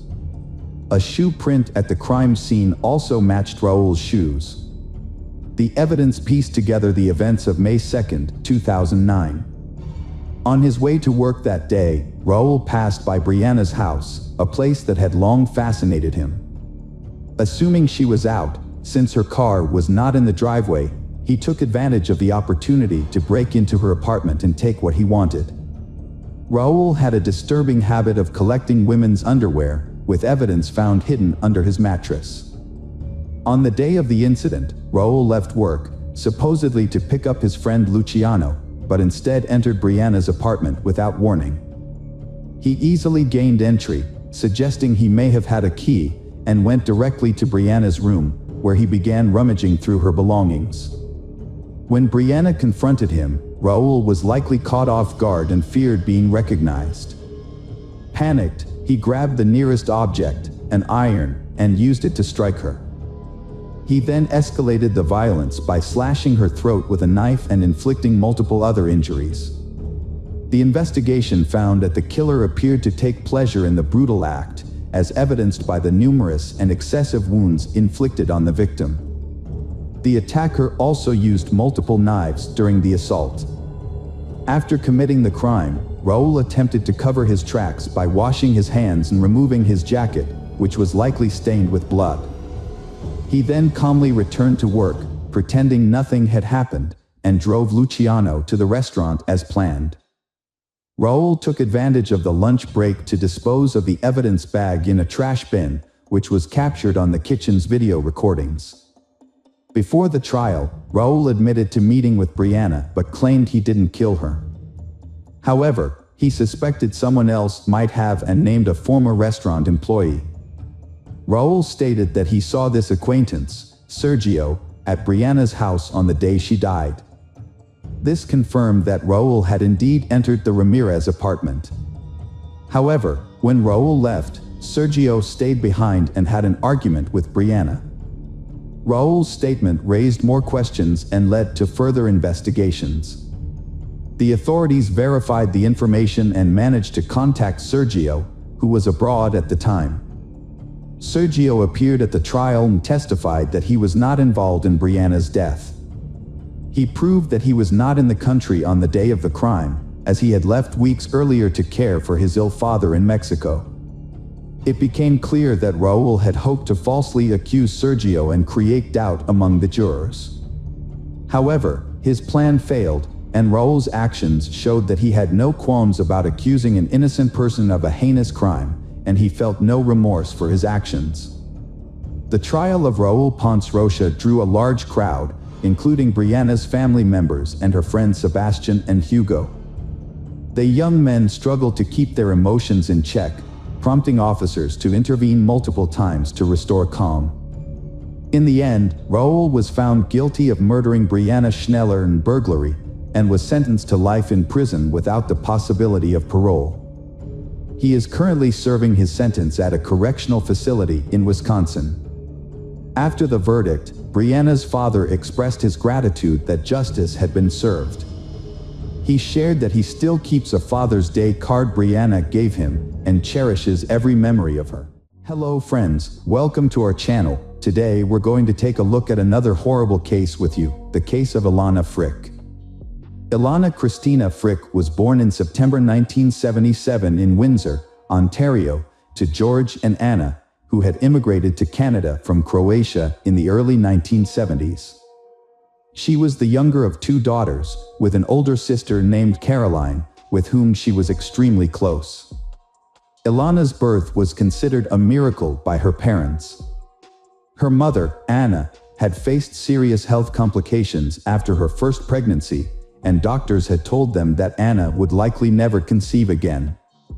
Anna and George made a significant effort to ensure their daughter's well-being and meet their needs, in spite of the difficulties they faced. They both worked at a car factory, striving to give Ilana and Caroline a good education and a comfortable life. Growing up, Ilana was a diligent and passionate student. She spent most of her free time reading, also found time to attend dance classes, practice gymnastics, and compete in track and field events.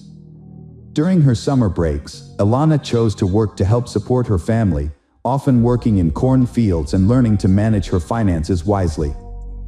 As she progressed through school, Ilana excelled in math and science, and by the time she reached high school, she had set her sights on a career in medicine. Ilana graduated at the top of her high school class and was accepted into a prestigious medical university. Around the same time, she started dating Matthew Ryan, a classmate from high school who was also studying in the same department. They maintained a long-distance relationship after graduation, with Ilana moving to Ottawa to pursue a residency program at the university. Matthew, on the other hand, chose to work at a local hospital and did not pursue further education. Despite the distance, Ilana and Matthew's relationship continued until nearly 2002.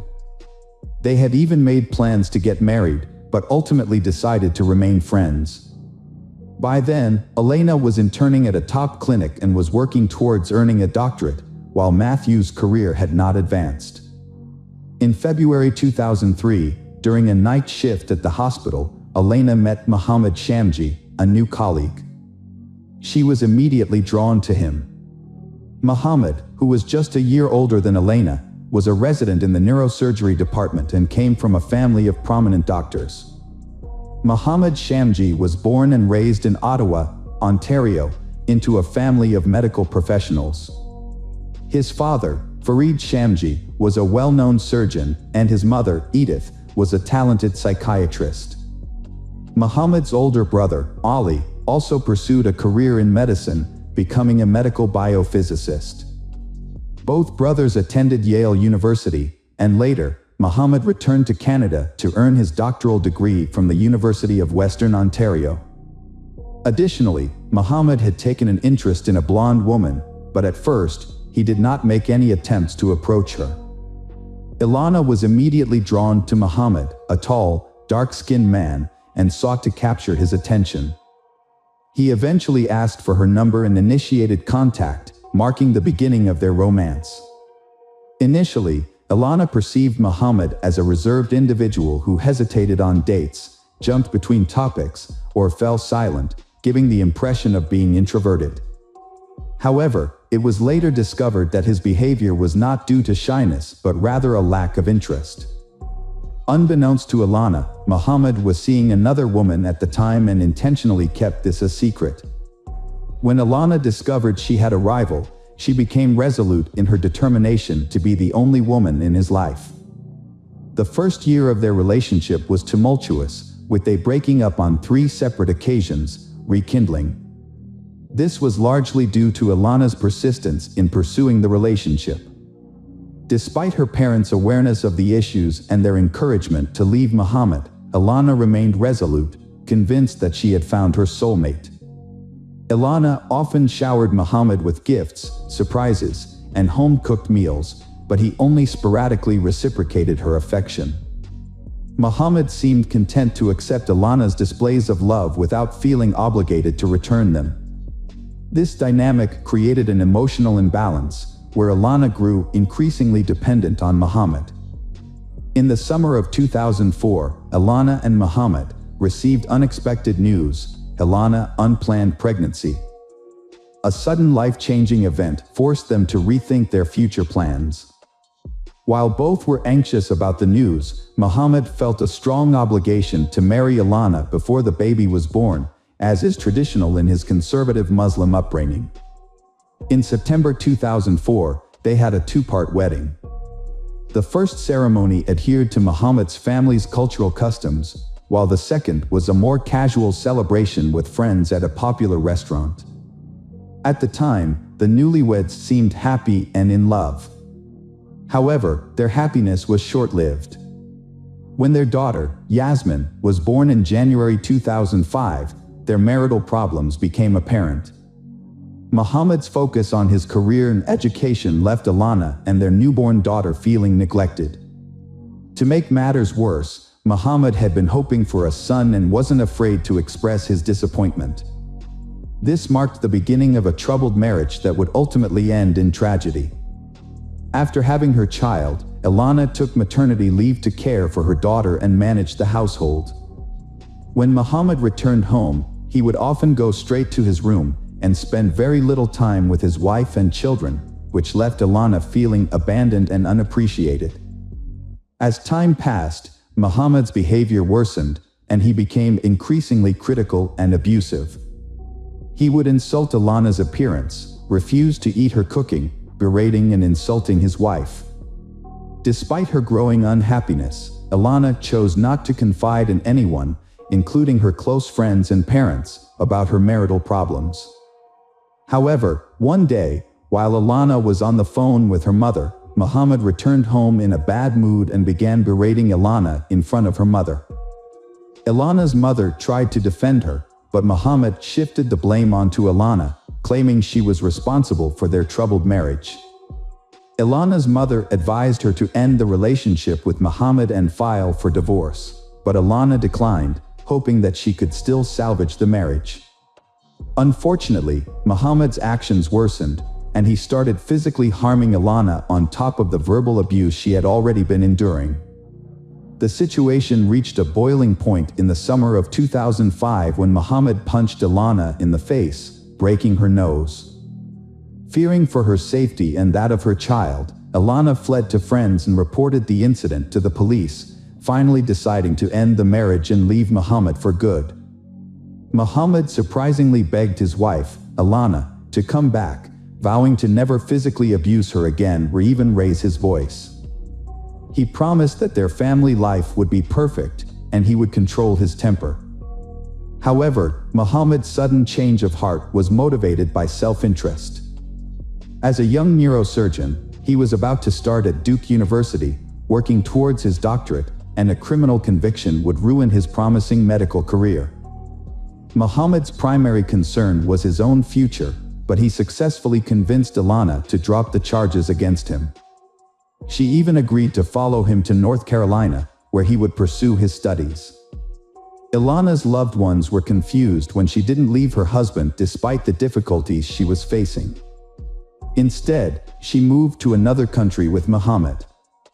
When they encouraged her to reconsider, she stood her ground.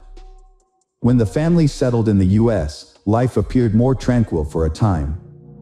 Muhammad earned a highly competitive spot in an elite engineering program. Meanwhile, Ilana joined Duke University on a full tuition scholarship. Their relationship grew stronger and became more confident in their decision to have more children. After the arrival of their daughter Fiza, they welcomed another child. Unlike their son's relatively smooth birth, Fiza's delivery was more challenging. The new addition to the family brought immense joy, and they felt grateful for their family growing closer. What secrets lay hidden behind the perfect facade of this family? In the late summer of 2009, Ilana and her husband, along with their children, returned to Ottawa, Canada, and settled back into their home. Ilana, however, soon ended her maternity leave and secured a job as a family doctor at a renowned hospital, quickly building a solid reputation. Her husband, meanwhile, juggled work, studies, and teaching at a university. As social media gained popularity in the late 2000s, they started a personal blog that portrayed them as an ideal family. They shared photos of their vacations, accomplishments in science, and luxury lifestyle, complete with a lavish home. They even posted about attending prestigious conferences and trendy resorts.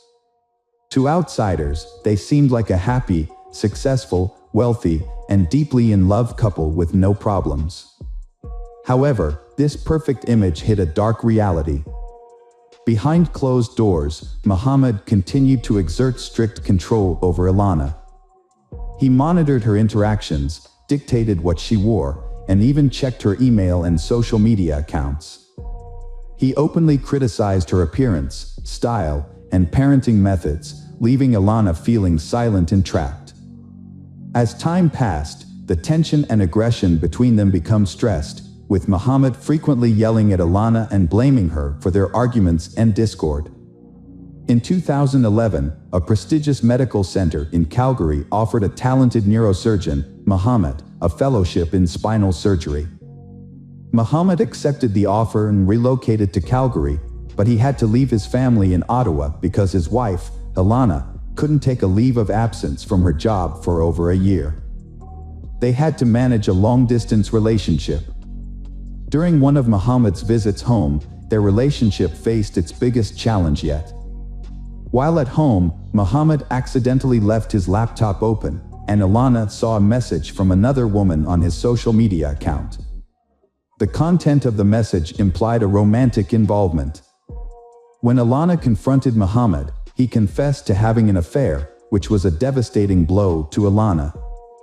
Ilana's family believed that this was the final straw, and they were convinced that she wouldn't forgive Muhammad again. However, Ilana decided to give their marriage another chance. Muhammad promised to end the affair, and they decided to start fresh in Toronto, where Muhammad had secured a high-paying job. Despite this fresh start, their marital issues persisted. After their move to Toronto, Muhammad expressed his desire to have a son, and Ilana agreed to try again, hoping that a new child would bring stability to their family. In October 2013, they had a son named Marius, a long-awaited addition to their family. Despite the new baby, his behavior towards his wife remained unchanged. Over the next few years, he devoted himself to his medical career, becoming a skilled and respected neurosurgeon known for his ability to tackle complex cases that other doctors avoided.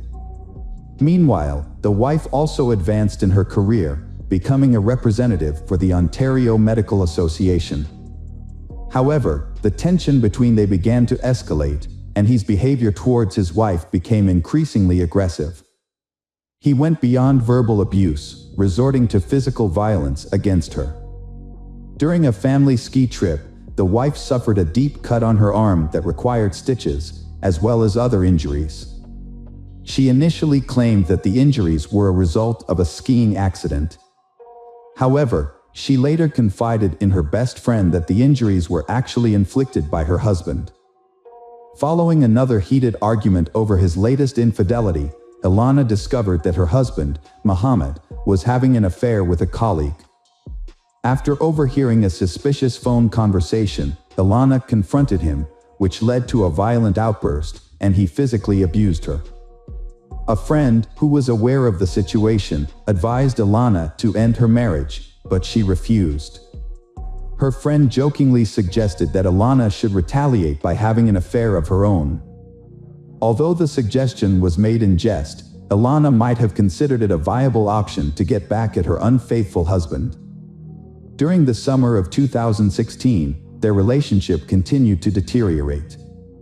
Their children were away at camp or staying with their grandparents, leaving Alana and Muhammad to face their marital problems alone.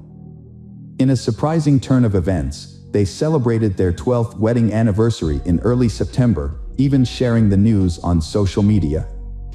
However, their happiness was short-lived, as they began discussing divorce just a week later. Despite his marital transgressions, Muhammad refused to acknowledge his actions as grounds for divorce, claiming that he was happy with his current situation. On the other hand, a desperate Alana initiated an affair with a co-worker who had been flirting with her, escalating their relationship turmoil. Elena found herself swept up in a new romance, feeling cherished and adored by her partner. This was a welcome change from her current situation, and she reveled in the long-absent sensation of being loved and desired. However, her personal life was about to take a dramatic turn. A fierce argument erupted in the family on November 25, 2016. Elena informed her husband that their divorce was unavoidable. The following day, she consulted with a divorce attorney and then departed for a 3-day medical conference in another city. While Elena was away, her husband, Muhammad, sent her a series of messages, begging her to reconsider and work on saving their marriage for the sake of their children. Elena returned home on November 30th and made a final phone call to her parents. Although her voice betrayed some anxiety, she reassured them that everything was okay. Unbeknownst to her family, Elena had attempted to call the police that evening, but in her distress, she accidentally misdialed the number, leading to a devastating outcome. On December 1st, Anna tried to contact her daughter Ilana but was unable to reach her. Concerned, Anna called her son-in-law Muhammad to ask what was wrong. Muhammad claimed that Ilana had packed her bags in the middle of the night and left him and their children to be with her lover. However, Anna and her husband were skeptical of Muhammad's story, knowing that their daughter would never abandon her children. They asked a close friend of Ilana's to keep an eye on the Muhammad home while they traveled to Toronto to report Ilana's disappearance to the police. The friend reported that Ilana's car was still parked in the driveway, which only added to the family's concern.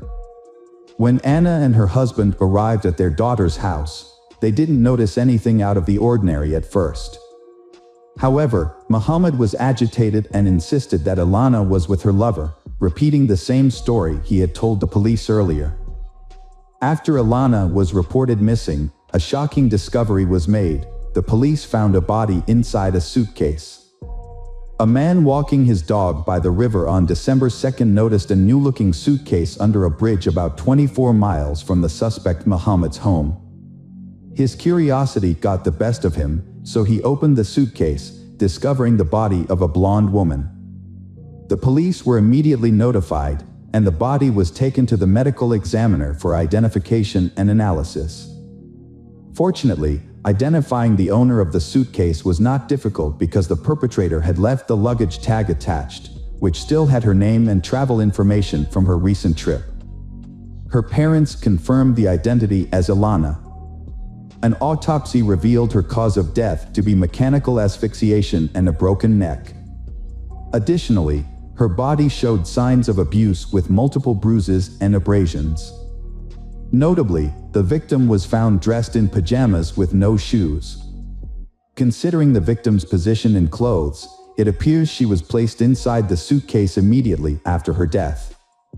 The investigation led to the suspect's arrest later that evening at a coffee shop. Evidence indicated he was planning to leave the country. A lawyer accompanied the suspect during his meeting at the time of arrest. However, law enforcement thwarted the escape. Subsequently, Muhammad, the prime witness turned suspect, was arrested, formally charging him with Ilana's first-degree murder. Muhammad denied any involvement in the incident, but a disturbing detail soon came to light. Their 12-year-old daughter, Yasmin, had unintentionally witnessed her mother's murder. Yasmin reported hearing screams and noise coming from her parents' room, prompting her to rush there. She opened the door slightly and saw her father kneeling behind the bed, while her mother was likely on the floor, out of her sight. Muhammad ordered Yasmin to leave the room immediately, shut the door, and go back to bed. The next morning, he told his daughters that their mother had left. Despite her young age, Yasmin sensed that something terrible had occurred, but she couldn't fathom that her father was responsible for her mother's death. To avoid putting his daughter through the trauma of testifying in court, the accused confessed to the crime. He recounted the events of that fateful evening, stating that he and his wife had argued over her alleged infidelity and desire for a divorce. Muhammad claimed that he didn't intend to harm his wife, but the situation escalated rapidly. The argument turned violent, and when his wife tried to call the police, he knocked the phone out of her hand. She began screaming, and Muhammad struck her multiple times in the face before pinning her to the floor and strangling her with his hands. Muhammad's daughter entered the room, but couldn't see what had happened behind the bed. By the time Muhammad realized his wife was not breathing, it was too late. In a desperate attempt to revive her, he made a fatal mistake, breaking her neck. Panicked, he placed her body in a large suitcase and drove around for hours, unsure of what to do. Eventually, he stopped at a small bridge over a river and threw the suitcase into the water, hoping the current would carry it away. However, the suitcase got stuck against the bridge's foundation, hidden in the darkness. During the trial of the surgeon, a scandal emerged involving his father, Ferd Shanji. The elderly man made derogatory comments about his deceased daughter-in-law, trying to justify his son's actions by claiming she had been unfaithful and provoked him. As a result, his medical license was revoked. Muhammad was found guilty of second-degree murder in April 2019 and sentenced to life imprisonment. However, he may be eligible for parole in 14 years, considering the time he served during the trial. This means he could be released as early as 2030. Additionally, Muhammad was prohibited from contacting his children or his wife's parents and was ordered to pay them a substantial amount of compensation. His medical license was also permanently revoked, preventing him from practicing medicine or teaching again.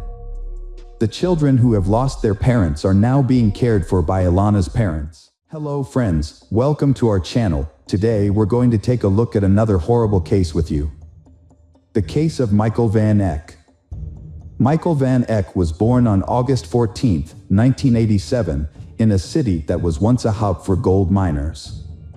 He was the only son among four sisters, Natasha, Michelle, Bianca, and Friana, and grew up in a close-knit family. His parents were caring and provided a comfortable life for their children. Michael's father worked hard to establish his own business, while his mother created a nurturing environment at home that encouraged the growth and development of her children.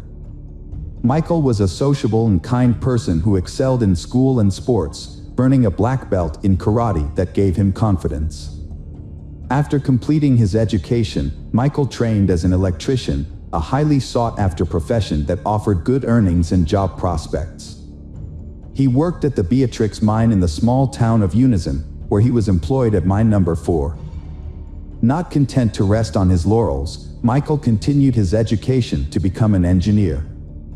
In 2011, Michael, then 23 years old, joined a dating site to cope with a recent breakup and expand his social circle. It seemed like a stroke of luck when he came across the profile of a sweet and smiling young woman that caught his eye. During the ongoing conversation, the man discovered that they shared common interests. Similar to him, she disliked loud parties and excessive drinking, and sought a genuine, meaningful relationship and a strong family foundation. Michael was pleasantly surprised to find a compatible match online. Living with his parents at the time, he shared his excitement and concerns with his mother. On April 2nd, he confided in her about his upcoming date and made an effort to prepare and make a good impression. He withdrew his first paycheck of 1,000 Rand from his account. The only thing that gave him pause was the unusual location his online friend had chosen for their first meeting, the city cemetery. To avoid worrying his parents, he kept this detail to himself. Around 9 p.m. that evening, Michael bid farewell to his family and left the house. He drove to the designated location in his silver Pajero 2007, a gift from his parents for his 18th birthday. As expected, she was running a bit late, but her appearance was striking. She from the internet arrived dressed in a pristine white dress and smiled warmly. The conversation flowed easily, and afterwards, she suggested continuing the evening elsewhere in the cemetery. She invited him to a secluded area with a blanket spread out on the grass, accompanied by a basket of fruit and wine. Michael and his friends had just finished their drinks when his beautiful companion suddenly kissed him. At first, the kiss was pleasant, but it quickly turned into a painful and horrific experience. Unbeknownst to Michael, this kiss was the beginning of a sinister plot. Jane Van Heerden was born in 1991 to parents who were struggling in their marriage. When her mother discovered she was pregnant, they decided to put their divorce on hold and try to work through their issues. However, their efforts were unsuccessful, and the situation at home continued to deteriorate. Unfortunately for Jane, her mother resented her presence, seeing her as a constant reminder of her unhappy marriage. Even after the divorce, Jane's mother held on to her negative feelings, making it difficult for Jane to feel loved and accepted. Jane's behavioral issues and cold demeanor towards her children persisted even after her marriage ended. As a result, her 3 children felt isolated and misunderstood, with Jane, in particular, struggling the most.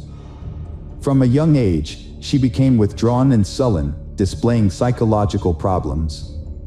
Her behavior became increasingly disturbing, as she frequently talked about death and created confusing artwork. She also developed an imaginary friend named Azael. Her grandparents, concerned about her well-being, suspected she might be possessed and took her to church for an exorcism. During the ritual, Jane's body convulsed, which was likely due to her fear of crowds and the intense anxiety she felt during the ordeal, possibly triggering an epileptic seizure. The traumatic experience had a lasting impact on her memory, causing her to develop a deep-seated fear of the dark. This phobia was further exacerbated by her mother's frightening statement that toys come to life at night, leading Jane to take drastic measures to protect herself, such as taping her doll's eyes shut and restraining them with shoelaces. Jane's mental condition took a turn for the worse as she entered preteen years. At 10 years old, she had a disturbing episode where she threatened a family guest with a knife while visiting her father. This incident prompted her family to seek professional help, and she was evaluated by a specialist who prescribed sedatives. The medication had a positive impact on her mood and overall well-being for a time. During a period of calm, Jane's father made a conscious effort to spend more time with her, often picking her up from school and taking her on hunting trips. He hoped that by sharing his hobby, he could provide her with the attention and connection she craved. Jane found enjoyment in her father's activities, particularly in tasks like butchering and skinning animals. However, this fascination led her to begin collecting and bringing home the carcasses of small animals, starting with rats and birds, and escalating to cats and dogs. She also took to cutting flesh and occasionally self-inflicted injuries. As it turned out, around age 12, Jane had befriended a man who introduced her to substance use and took advantage of her vulnerability. Fortunately, she ended the toxic relationship on her own, although her sisters had initially kept the situation hidden from their parents. Jane's emotional state was negatively affected by her chaotic childhood. At the age of 15, her mother left for New Zealand, where she started a new relationship and never returned to care for her children. Jane and her siblings were left in the care of their father and stepmother, who did their best to provide for them, but struggled to understand the depth of Jane's emotional issues. Her family initially attributed her behavior to typical teenage struggles. However, her situation took a turn for the worse when she became involved with a 22-year-old man who was interested in Satanism, occultism, and voodoo cults. He had a profound influence on Jane, but his cruel nature often left her feeling belittled and suppressed. Fortunately, Jane's life began to turn around with the support of her family and therapy. By the time she turned 17, she had distanced herself from the negative influences in her life, graduated from high school, and enrolled in college to study art and graphic design. As she lost interest in Satanism and stopped using substances that were harming her, her emotional well-being began to improve. Cheyne thrived in her studies and landed a job in her field, where she received support from both her colleagues and management. She discovered a natural talent for visual arts, earning her respect and recognition in her profession. At the same time, she began a romantic relationship with a man named Warren. To those outside her inner circle, Cheyne's life seemed perfectly ordinary. Her family and close friends avoided discussing her past, hoping that the difficult times were behind her. However, it was unclear what was happening beneath the surface. It's possible that her inner struggles were simply waiting to resurface. Her father, in particular, was overjoyed for Cheyne, believing she had finally found stability and would soon get married. However, his expectations were not fulfilled. A surprising challenge arose from Warren's friend Roy, a self-proclaimed sensitive person. Although Cheyne came across as kind and friendly, Roy detected something off-putting and even evil about her. He suspected that Cheyne might be unfaithful to his friend, so he decided to confront her about it. However, instead of answering his question, Cheyne became enraged and spat in his face, telling him to stop asking her ridiculous questions. At a party, Cheyne noticed Martin, a 24-year-old from a well-respected family. Despite his calm and sociable nature, rumors surrounded him. Born into a privileged family, Martin had a happy childhood, excelling academically and behaving well. However, at 6, he began experiencing hallucinations, convinced by an entity that he possessed incredible strength. As he grew older, his mental health declined, and his behavior changed due to struggles at school and home. At 14, Martin was hospitalized for psychiatric treatment and diagnosed with schizophrenia. Unfortunately, standard treatments were ineffective.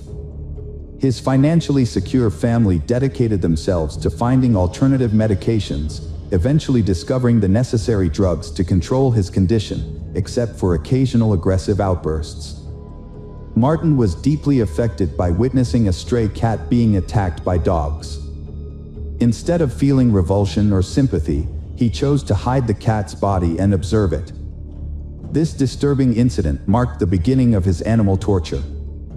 He eventually dropped out of school and started working with his father in the carpentry shop, aspiring to follow in his family's footsteps. As he worked, his condition showed signs of improvement, and he lost the desire to harm animals. Feeling in control, he made the decision to stop taking his medication, despite concerns from those around him. However, this decision ultimately proved to be a grave mistake. Martin's mental state gradually declined, and it was during this time that he met Cheyne. Their relationship seemed happy and normal to outsiders, and their parents were initially pleased with their union. But neither set of parents was aware of the dark history of their children, and their relationship ultimately led to devastating consequences. Initially, they was outgoing and social, attending parties and interacting with others.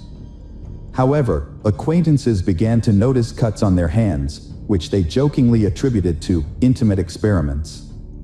Over time, they became increasingly reclusive and developed an interest in dark and occult practices, including Satanism and voodoo cults. They also became fascinated with notorious serial killers.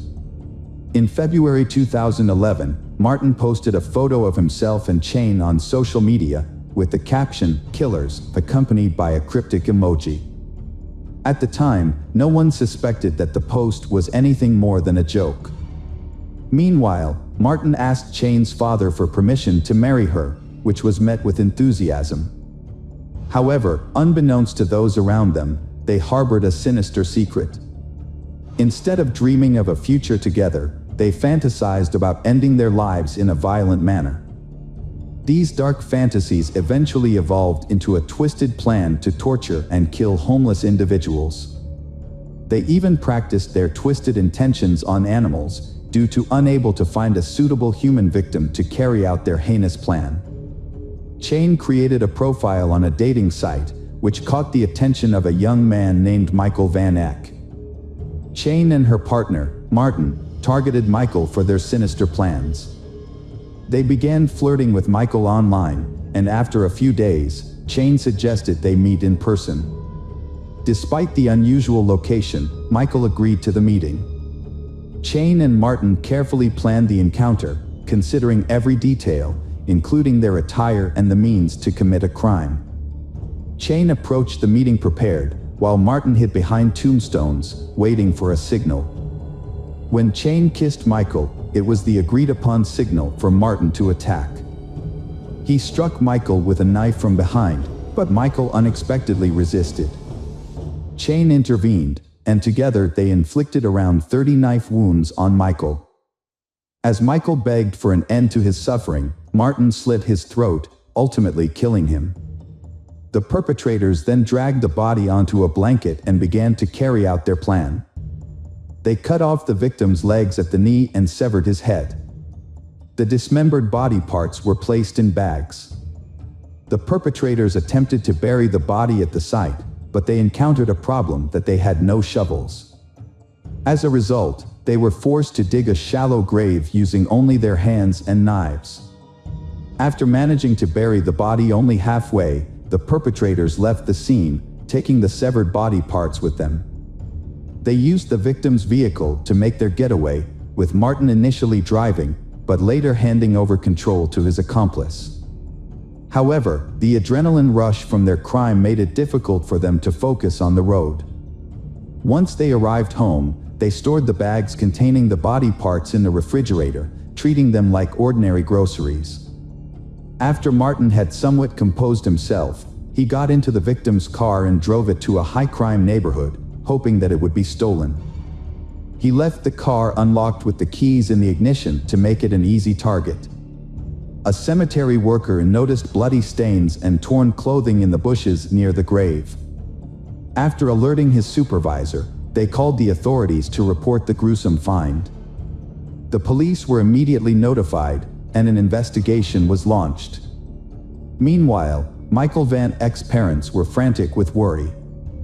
Their son had been unreachable since the previous evening, which was unusual, even if he had stayed overnight with his internet girlfriend. When Michael failed to show up for work, his employer called his parents to ask about his absence. Around the same time, police received a report about an abandoned car with blood stains on the trunk. The vehicle was identified as belonging to Michael Van Eck through a database search. Further investigation revealed that the car had been parked at the cemetery for an extended period. With this new information, police officers visited the Van Eck residence, where they confirmed their suspicions. Michael's mother had been searching for him since the previous day. The officers then asked her to come to the cemetery, where forensic experts and search dogs were working to locate missing body parts. The investigation revealed that the victim's mother identified her son's body through distinctive burn marks he had sustained in childhood. The autopsy confirmed that the victim had suffered multiple knife wounds and showed signs of a struggle. The body had been dismembered after death, which suggested that the perpetrators had some level of expertise in this area. The number and nature of the wounds, as well as the strength required to subdue the victim, indicated that multiple attackers were involved. DNA testing later confirmed the identity of the victim as 23-year-old Michael Van Eck. During the investigation, police seized the victim's cell phone and computer, which revealed that the last person he had communicated with was Chane Van Heerden. According to their messages, she had invited him to meet at the cemetery on the night of his death. Detectives brought Chane in for questioning, and she arrived with her boyfriend, Martin. Both were interviewed separately and eventually confessed to being involved in the victim's murder. Upon learning of the incident, Chane's father rushed to the station, where he was shocked to hear the accusations against his daughter. When he asked her if the allegations were true, Chane calmly confirmed her involvement and stated that she would willingly do it again. She claimed that she had fantasized about committing such a crime ever since she started hunting with her father. This cruel confession shocked not only her father but also everyone present. As the case gained public attention, Chane's boyfriend, Martin, also showed no remorse. Instead, he seemed to enjoy the public scrutiny and posed for cameras. It became clear that neither Chane nor Martin felt any regret for their actions. Investigations revealed that they had planned to take their own lives if caught, but Martin's changed his mind, and Chane followed suit. They wanted to live a life of notoriety, embracing their dark impulses. A search of their apartment revealed a disturbing environment. The walls were adorned with distorted portraits of Chane, depicting her without eyes, mouth, or ears. The rooms also contained ritual items, animal scalps, knives, and other objects of unclear purpose. Police found the deceased young man's belongings, including his glasses and wallet, which Martins later confessed they had taken to prepare their next crime. The most disturbing discovery was made in the refrigerator, where police found Michael's severed head with his mouth sewn shut. It is believed that the perpetrators intended to use his head as a ritualistic bowl. The victim's eyes and ears were found in separate containers. Additionally, the victim's hand and leg were discovered buried near the murderer's home, alongside the remains of various animals. The perpetrator's diary revealed horrific thoughts and plans for future crimes. The evidence collected during the investigation made it clear that the perpetrators had planned to commit multiple crimes, and that the process of taking lives and mutilating bodies brought them immense pleasure. Martin and Chane underwent multiple evaluations to assess their mental competence. The commission confirmed that they were aware of their actions and understood the consequences. In November 2011, Chane's trial took place. Despite this being her first offense, she was treated as a serial offender. She openly expressed her desire to repeat her actions and told the court that she understood she should feel shame or remorse, but couldn't. She could only comprehend the severity of her actions through societal standards and the reactions of others.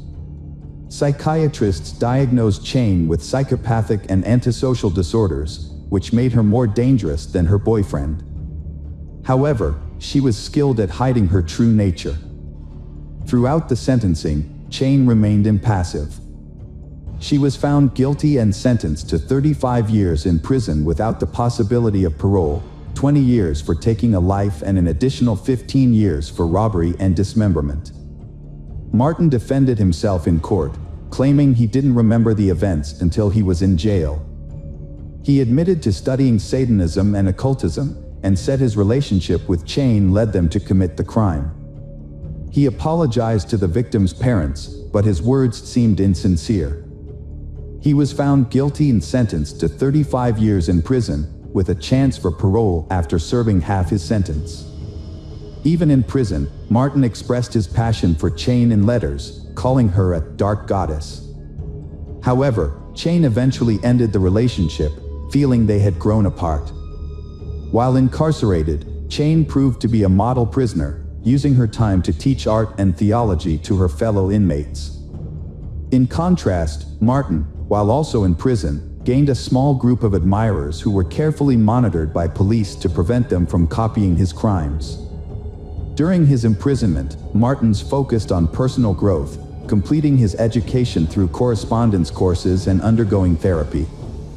Their stories serve as a warning that ordinary individuals can hide dark secrets. Michael, a kind and compassionate person, was manipulated by two individuals with twisted motivations. This tragic event emphasizes the importance of being cautious about the people we surround ourselves with, as their influence can have a profound and lasting impact on our lives. Welcome back, detectives. Let's dive into another horrible case, the case of Fusako Sano. Nobuyuki was born on July 15, 1962, in the Japanese prefecture of Niigata. He grew up in a wealthy family. His family's business, related to passenger transportation, was very successful, thanks to his 62-year-old father. Nobuyuki was a late child, with 5 half-siblings from his father's previous marriage. However, he is not really close to them. As a result, he grew up to be a spoiled and demanding child who always expected to get his own way, immediately. Nobuyuki often becomes aggressive when his expectations are not met in a timely manner. One notable incident occurred. He threw a tantrum in a store, punching his mother when she refused to buy him another toy. Nobuyuki struggled to form relationships with his peers due to his complicated and sometimes unusual behavior. He was also self-conscious about his height, which often caused him to hunch over. This behavior caused his classmates to tease him and give him unflattering nicknames. Despite this, Nobuyuki's family resided in a luxurious 2-story European-style house, which featured a spacious room specifically designed for him. The boy was uncomfortable in the room, fidgeting and expressing fear of being alone. This behavior led his parents to take him to see a doctor. After an initial review, he was referred to a psychiatrist who diagnosed him with multiple disorders, a fear of the dark, a fear of germs and dirt, and a unique of autophobia, fear of loneliness, sociophobia, anxiety related to social interactions. Essentially, he feared both being alone and being around others. As a result, he became a loner in high school, never forming close relationships with classmates, and never having a girlfriend despite his attractive appearance. His peers avoided him, and he became an outcast. The only people he felt comfortable expressing his anger and frustration to were his elderly parents, who forgave him and tried to calm him down with gifts and money. As an adult, he struggled to hold down a job. He frequently got into conflicts with colleagues, neglected his responsibilities, and would often leave work in the middle of the day for no good reason, such as when it was raining and he felt sad. On one occasion, he intentionally hurt a female coworker, likely trying to get her attention out of sympathy. Although the incident was attributed to an accident, he was fired immediately. After being fired, Nobuyuki became unemployed and relied on his parents' financial support. Over time, he became increasingly reclusive, rarely leaving his room, and frequently clashed with his parents. Following a particularly intense quarrel, Nobuyuki started a fire in his home, nearly destroying the house and putting its occupants in harm's way. Nobuyuki was later admitted to a psychiatric clinic for treatment, where he was diagnosed with a depressive disorder, uncontrollable outbursts of aggression, and signs of misogyny, extreme dislike and hatred of women. After a little over a month of treatment, he was discharged, deemed not to pose an immediate threat to others. For a brief period, Nobuyuki remained calm and even began rebuilding the partially burned house, adding a couple of new rooms. However, his efforts were short-lived, and he eventually abandoned the construction project. Nobuyuki became increasingly withdrawn and isolated.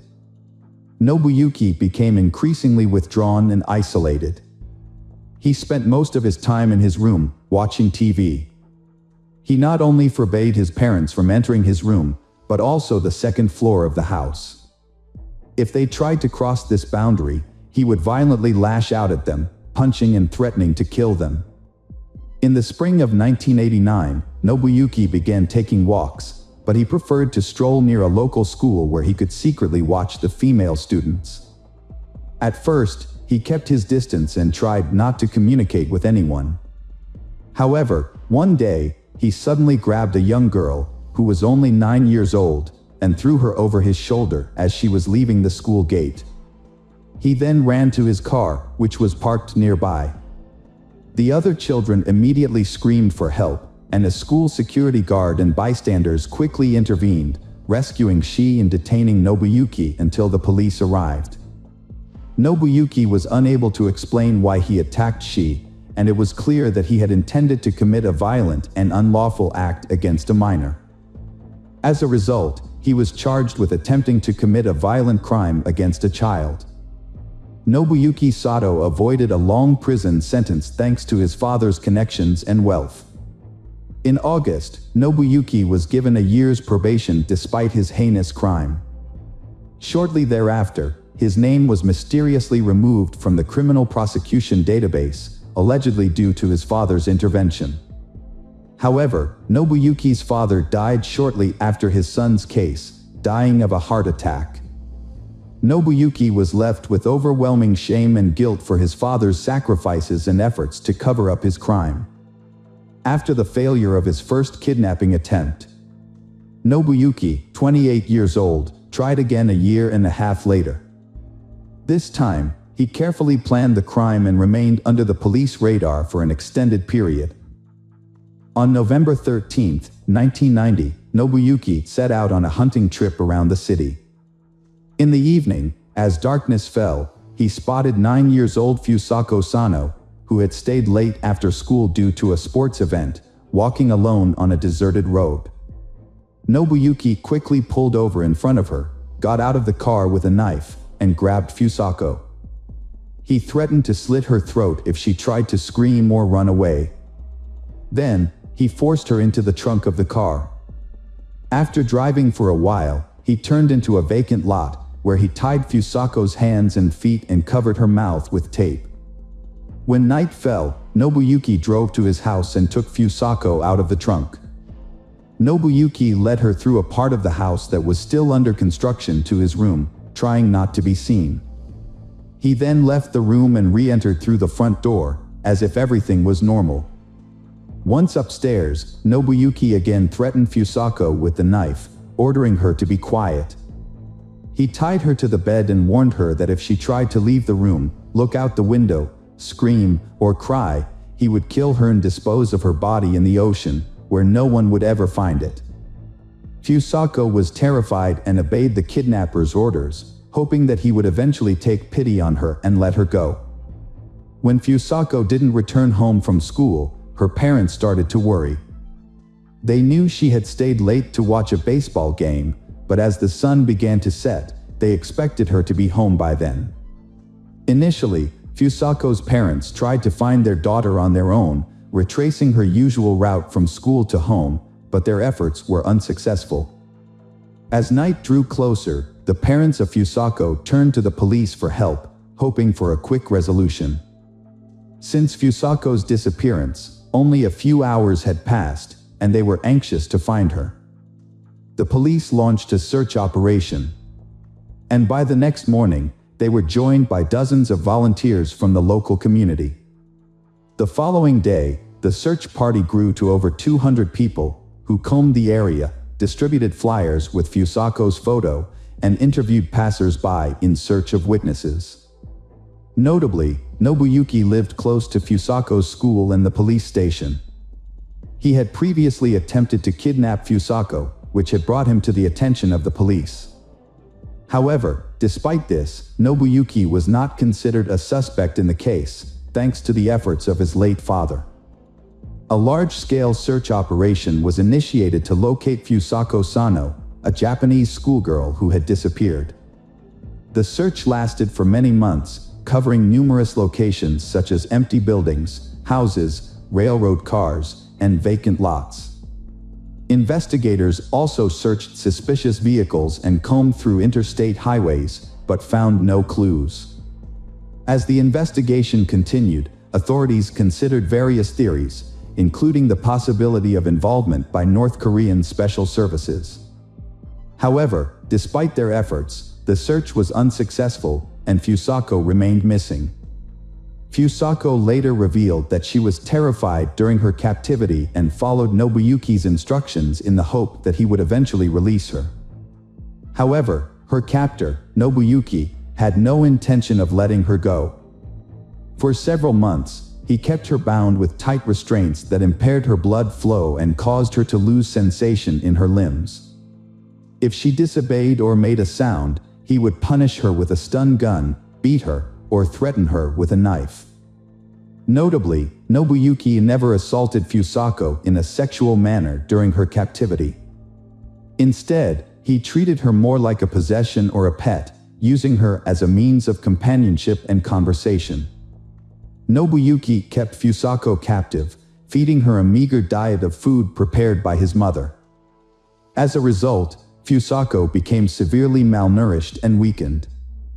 He restricted her to her bed, forcing her to use plastic bags as a toilet, which he would then dispose of in an unfinished part of the house. Once a month, he would bathe her in a basin, cut her hair and nails, and dress her in his own worn-out clothes. Despite her compliance, Nobuyuki would regularly beat her for his own amusement. Over time, Fusako's spirit was broken, and she became submissive, no longer attempting to escape or even look out the window. As the years passed, Nobuyuki stopped bothering to physically restrain Fusako, and didn't even think to lock the door when he stepped out. He would simply cover her with blankets or towels. Occasionally, he would turn on the radio or watch TV with her, but only to programs that interested him, such as Scottish or sports matches. He also brought her comic books, which he enjoyed himself. These were the only things Fusako had to read during her confinement. For nearly a decade, Fusako was isolated, never speaking to anyone else or leaving her room. She remained in bed most of the time, hardly moving or trying to resist her situation. Fusako had become so resigned to her fate that she no longer attempted to escape or call for help. Nobuyuki's mother lived in fear of her son's violence. For years, she had avoided the second-floor room because Nobuyuki had threatened her with violence. This was not an idle warning, as Nobuyuki actually pushed her down the stairs when she tried to enter the room. She retired in 1996 at the age of 73, and her circumstances became extremely difficult. Nobuyuki regularly abused her, forcing her to follow his rules. Desperate for help, she went to the police in the spring of 1996 and filed a report, stating that she was a victim of domestic violence at the hands of her son. However, the police seemed reluctant to intervene and persuaded her to withdraw her statement, advising her to handle the situation on her own. She also sought help from a public health center, complaining about her son's aggressive behavior and requesting that he be hospitalized for psychiatric evaluation. Her concerns were ignored, and she was told her son's actions were not worth worrying about. Instead, she was advised to encourage him to seek help voluntarily. In January 2000, the elderly woman, exhausted from years of physical and emotional abuse, made a desperate call for help. She contacted the hospital and the police, requesting that they send a medical team and officers to her home. Her reason for calling was that her son, Nobuyuki, had brutally beaten her again, tied her up, and used a taser on her multiple times. Authorities finally responded to she's pleas for help and arrived at her house. When the ambulance and police car appeared, Nobuyuki became visibly agitated, aggressive, and resistant. He had to be restrained with handcuffs and sedated with a large dose of medication. Nobuyuki's mother confessed to the authorities that she lived in fear of her son, whose behavior had become increasingly aggressive and uncontrollable. She also revealed that she had not been allowed to access the second floor of her home for years, as Nobuyuki had forbidden it, threatening to kill her if she disobeyed. Upon entering the second floor and Nobuyuki's room, the police made a shocking discovery. A pile of blankets on the bed moved slightly, and when the officers peeled them back, they found a thin, pale, and exhausted girl hiding underneath. When questioned, she identified herself and revealed that she had been kidnapped by Nobuyuki while walking home from school a long time ago. After the discovery, the police brought Nobuyuki's mother into the room to ask if she knew the captive girl. However, she was shocked and claimed she had no idea that anyone else lived in the house besides her and her son.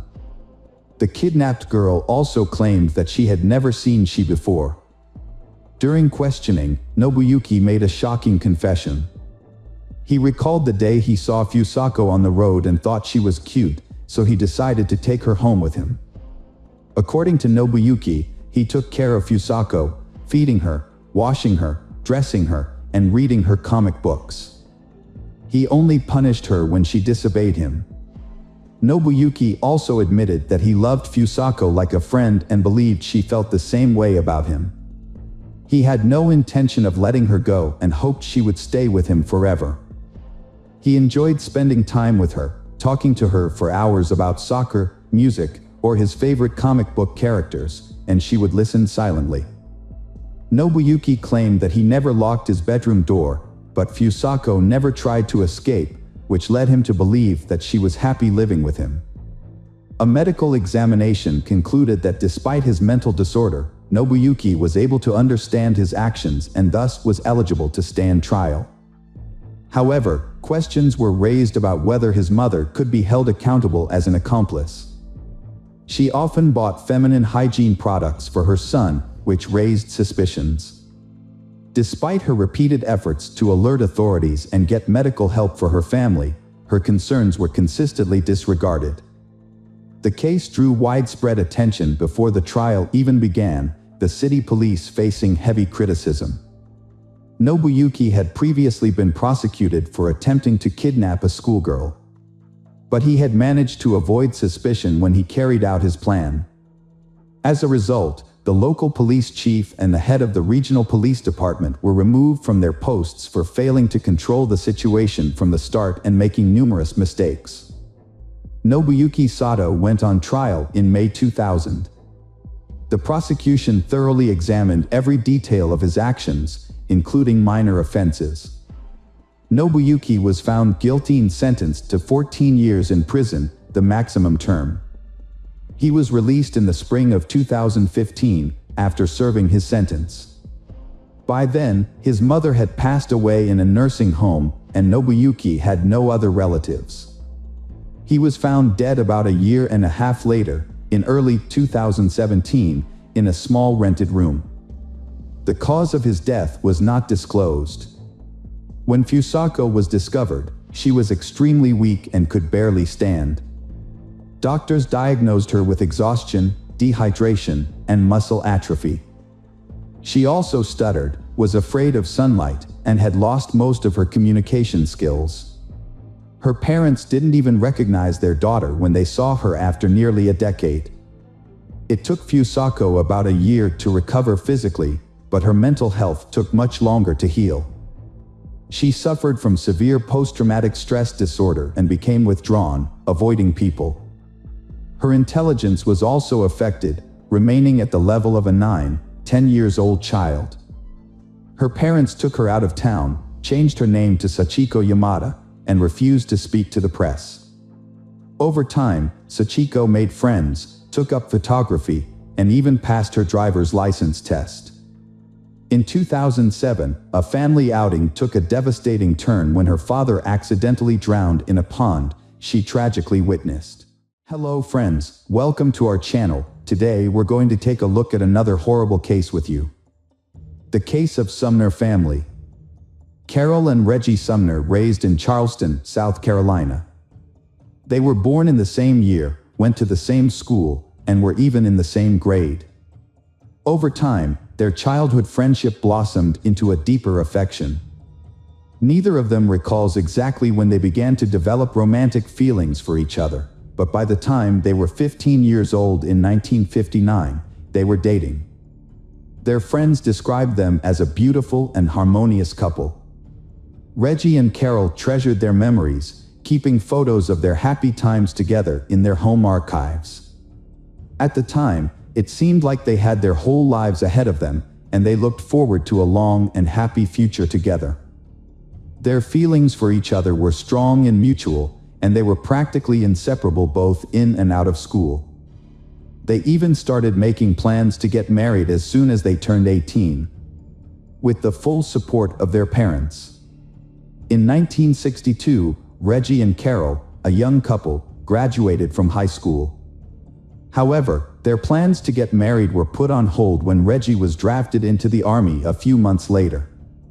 They decided to postpone their wedding until Reggie returned from his military service and made a promise to write each other regularly. As time passed, the separation took its toll. Reggie was deployed to Vietnam. Unfortunately, Carol lost contact with him, and she didn't even know if he was still alive.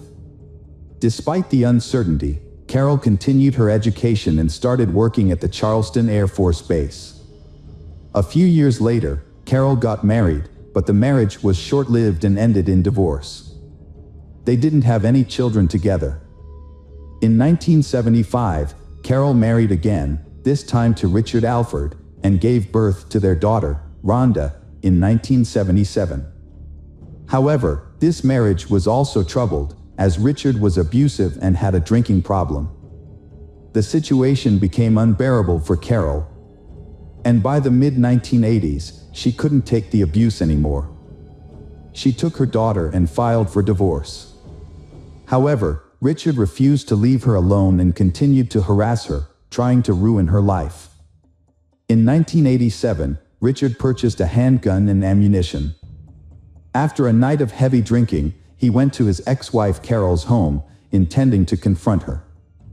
When Carol answered the door, their 10-year-old daughter Rhonda was present in the room. However, the presence of his child did not deter Richard, who was intoxicated.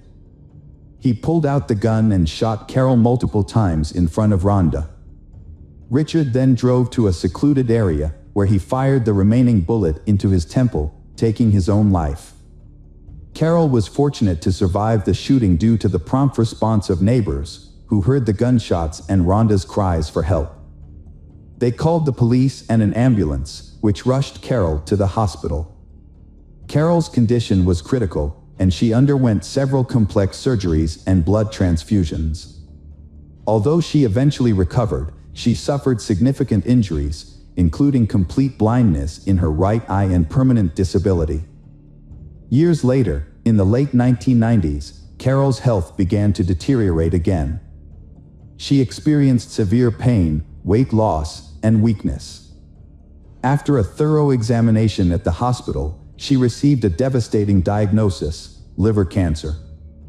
Tragically, as a result of being severely injured by gunshot wounds, Carol lost her position on an Air Force base. With cancer added to her medical complications, she found that physical strain, prolonged periods on her feet, and any heavy physical exertion exceeded her capability.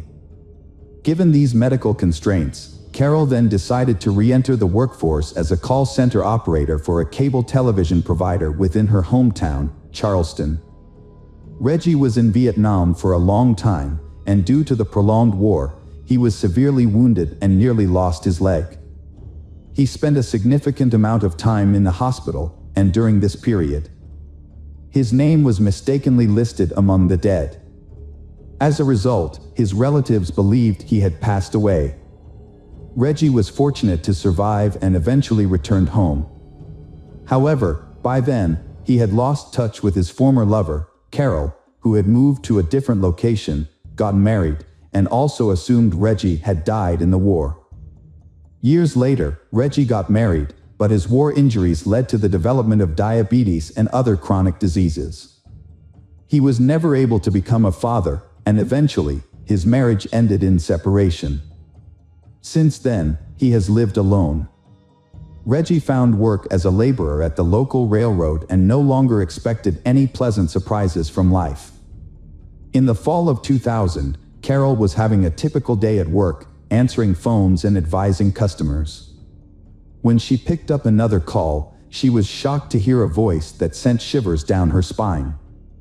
It was a voice she knew all too well, her first high school love, Reggie. However, she was hesitant to respond, as she had thought Reggie was dead. After answering the customer's questions, Carol mustered up the courage to say Reggie's full name out loud. There was a pause on the other end of the line, followed by Reggie's timid question. Carol burst into tears, revealing that she was he had dated in high school, the one he had once wanted to marry. For several minutes, they both cried, unable to speak.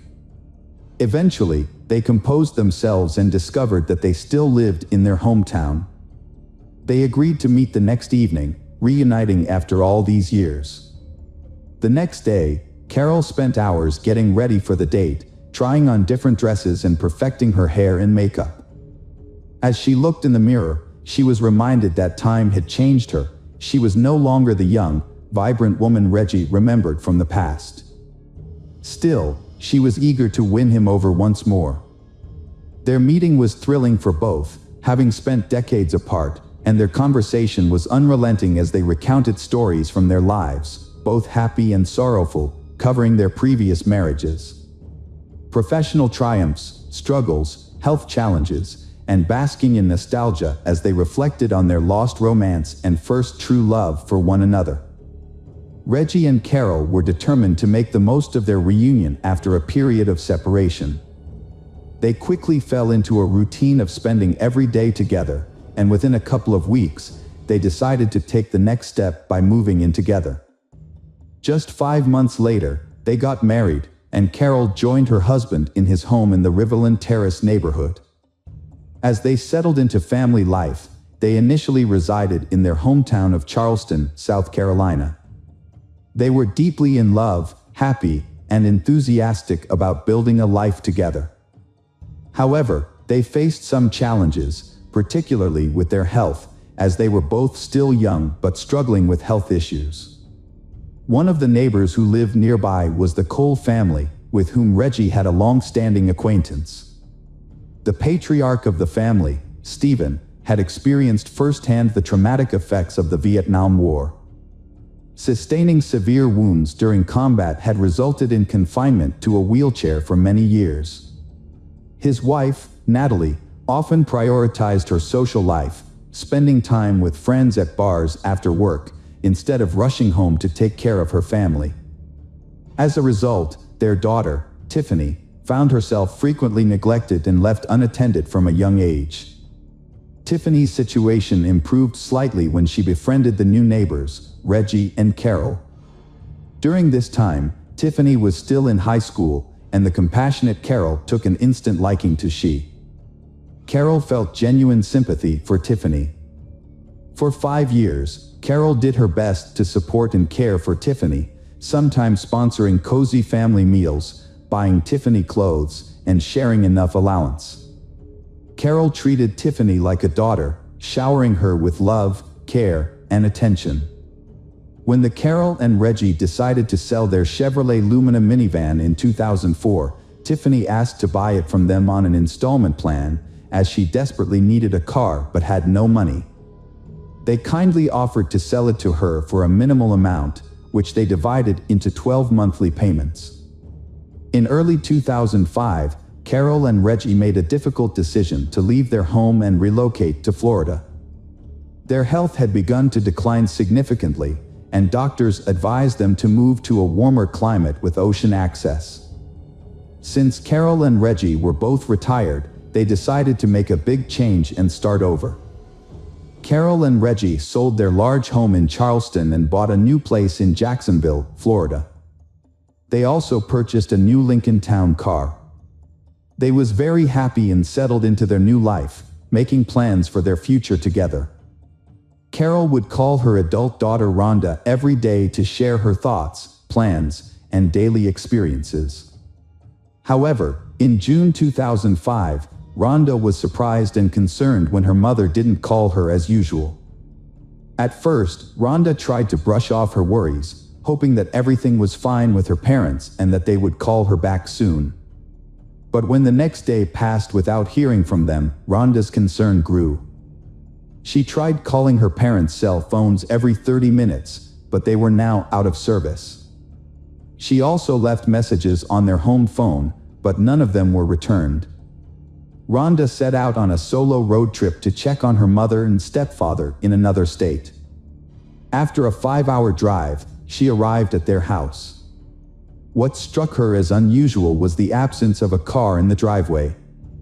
Things only got stranger from there. As she approached the front door, she found it slightly ajar, an eerie quietness, and a light on in one of the rooms despite the bright sunlight outside. Rhonda called out for her mother and stepfather Reggie, but received no response. She ventured into the kitchen, where she was greeted by a scene that looked like a sudden and mysterious departure. A table was set for two, with food that appeared to have been left untouched for days. The rest of the house was also in disarray, with belongings scattered about and doors and cupboards left open. Adding to the sense of abandonment and unease, their bedroom showed signs of a thorough search, but it was unclear what the person was looking for or who was responsible. On the bedside table, essential medications were left behind, including her mother's cancer pills, which she took 3 times a day, and Reggie's insulin, which he administered hourly. Notably, their cell phones were completely out of battery, rendering them useless. Rhonda quickly realized that her mother and stepfather were unable to leave their home without their essential medications and cell phones. She immediately contacted the police to report the incident, alerting them to the suspicious individuals.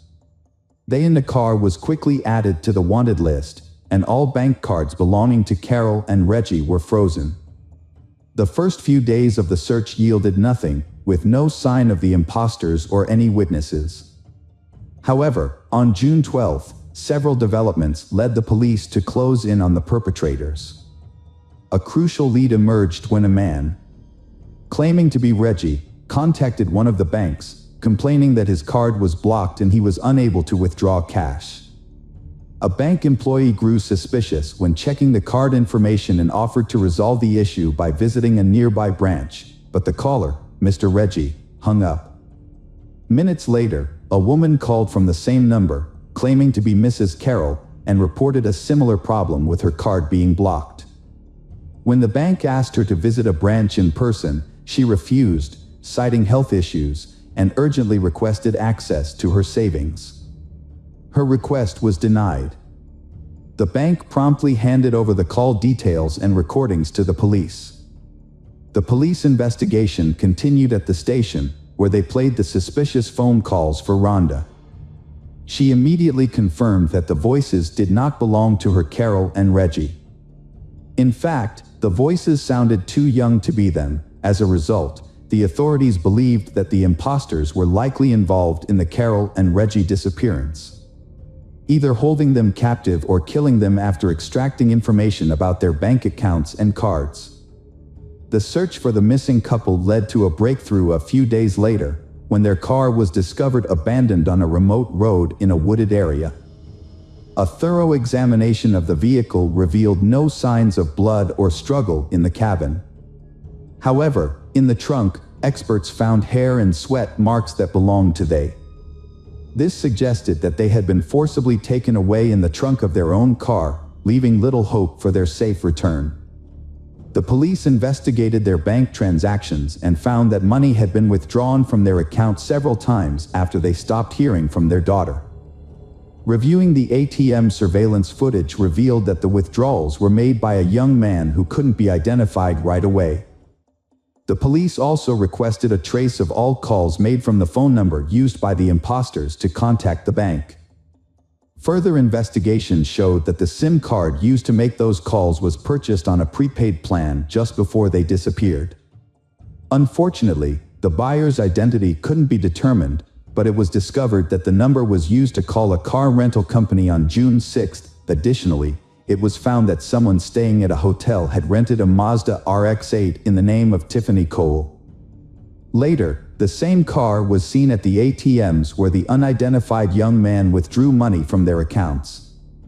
A team of investigators used tracking beacons installed in rental cars to locate a Mazda RX-8, which was found parked at a hotel in Charleston. The car was linked to a couple who had been victimized by thieves, who had withdrawn $1,000 from her card and nearly $3,000 from her husband's card. A capture team was quickly dispatched to the hotel, where they burst into the room where the thieves were staying.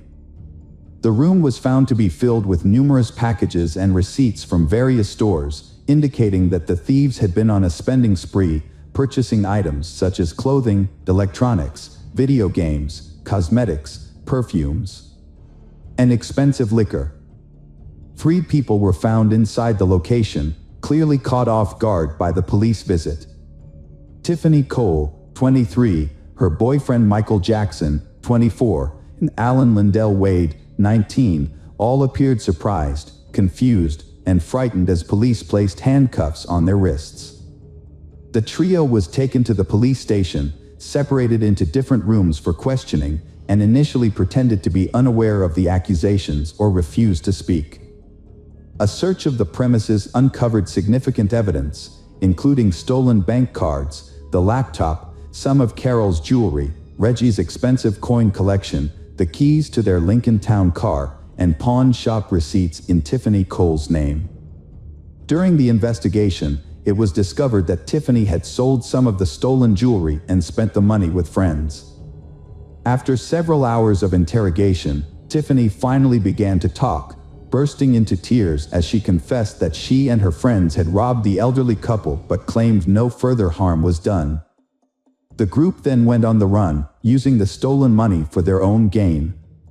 Tiffany also implicated another individual, Bruce Kent Nixon, 19, who was paid $300 for his assistance in the crime.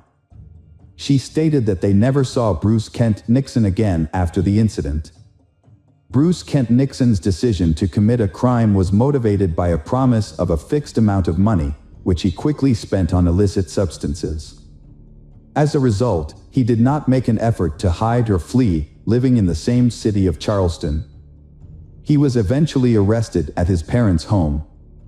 It began in May 2005, when Tiffany visited the Summers to make a payment on a car she had purchased 6 months prior. The Summers, Carol, and Reggie were known for their hospitality and would often invite Tiffany to stay overnight or for a few days, treating her to good food and gifts.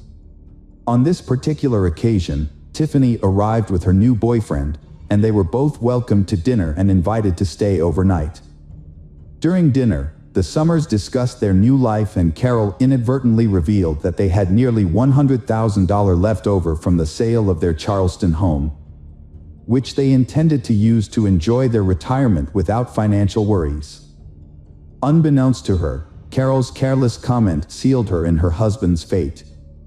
Tiffany and Michael exchanged a telling glance, and that night, they began secretly plotting to get their hands on the Summers' substantial sum of money. In the morning, Tiffany and Michael bid they farewell and returned to South Carolina. Within a couple of weeks, they recruited accomplices and assigned roles and responsibilities. They then set their plan in motion. On June 6th, Tiffany rented an unassuming car. Meanwhile, Bruce Kent Nixon and Alan stole 4 shovels. Together, they drove to the outskirts of Jacksonville, where they identified a secluded spot in the woods and started digging a deep hole, which would ultimately become the Summers' grave. On the morning of July 8th, Tiffany purchased rope and duct tape from a hardware store, which she later provided to her accomplices, Bruce Kent Nixon and Alan. That evening, Bruce Kent Nixon and Alan approached the home of their intended victim, pretending to need assistance and asking to use the phone. Despite finding the young men suspicious, the homeowner, Carol, allowed them to enter. As soon as they were inside, they attacked Carol and her husband, who had rushed to her aid, threatening them with a toy gun.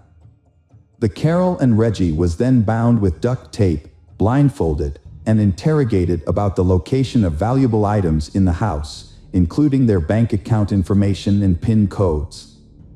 They provided this information in an attempt to save their lives, as they were subjected to torture and death threats. After obtaining the necessary details, 2 additional individuals entered the house, assisting in dragging the Carol and Reggie into the backyard. They was then forced into the trunk of their own car, a Lincoln, which was being driven by Alan and Bruce Kent Nixon. Following behind them in a rented Mazda ARX-8 were Tiffany and Michael. The plan was that if a police patrol intercepted the car carrying the captive couple, a second car would draw the officers' attention away by recklessly speeding or breaking traffic rules. However, no police were encountered, and both cars reached their destination without incident.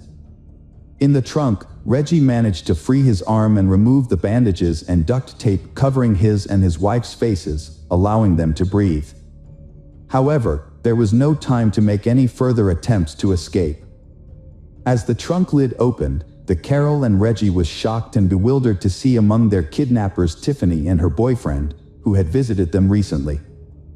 The kidnappers led the captive Carol and Reggie several dozen meters through the woods to a pre-dug grave. The Carol and Reggie begged for mercy, but their pleas fell on deaf ears. The young kidnappers brutally murdered them by burying them alive. According to Bruce Kent Nixon, the kidnappers spent about an hour burying the Carol and Reggie under earth. Throughout the horrific ordeal, the bound and helpless Carol and Reggie cried, confessed their love for each other, and said their goodbyes. The investigation revealed that the spouses had died from suffocation, with soil found in their mouths, respiratory tracts, and stomachs, indicating they had been buried alive. After committing the heinous crime, the perpetrators abandoned the Lincoln in the woods and returned to town in a rented car. They then went to the Sumner house, where they stole all the valuables they could find, before returning to South Carolina to spend their loot. However, their freedom was short-lived, as the stolen cards were blocked after 2 days, and all participants in the crime were arrested 4 days later. During the trial, Bruce Kent Nixon was the only one who fully admitted his guilt from the beginning and cooperated with the investigation, hoping for a lighter sentence. He led the authorities to the burial site of the spouses and provided a detailed account of the events of that fateful night. In contrast, Tiffany claimed that her boyfriend, Michael, was the mastermind behind the crime, driven by greed after learning about the large sum of money the Sumner family had received from the sale of their house. Tiffany's lawyer argued that she was merely an accomplice and not directly involved in the murder. Michael and Alan chose not to testify, but the evidence against them was overwhelming. The jury did not believe Tiffany Cole was innocent because she was involved in planning the crime, rented a car, and created a diversion in case they were chased by police. She also helped dig a grave for the victims and sold stolen items at a pawn shop, using the money to buy clothes and rent a limousine to celebrate their success, as seen in numerous photos. As a result, Bruce Kent Nixon was sentenced to life in prison without parole, while Michael Jackson, Tiffany, and Alan Lindell were given the death penalty. The criminals filed multiple appeals, but they were all denied, and the sentence remained unchanged.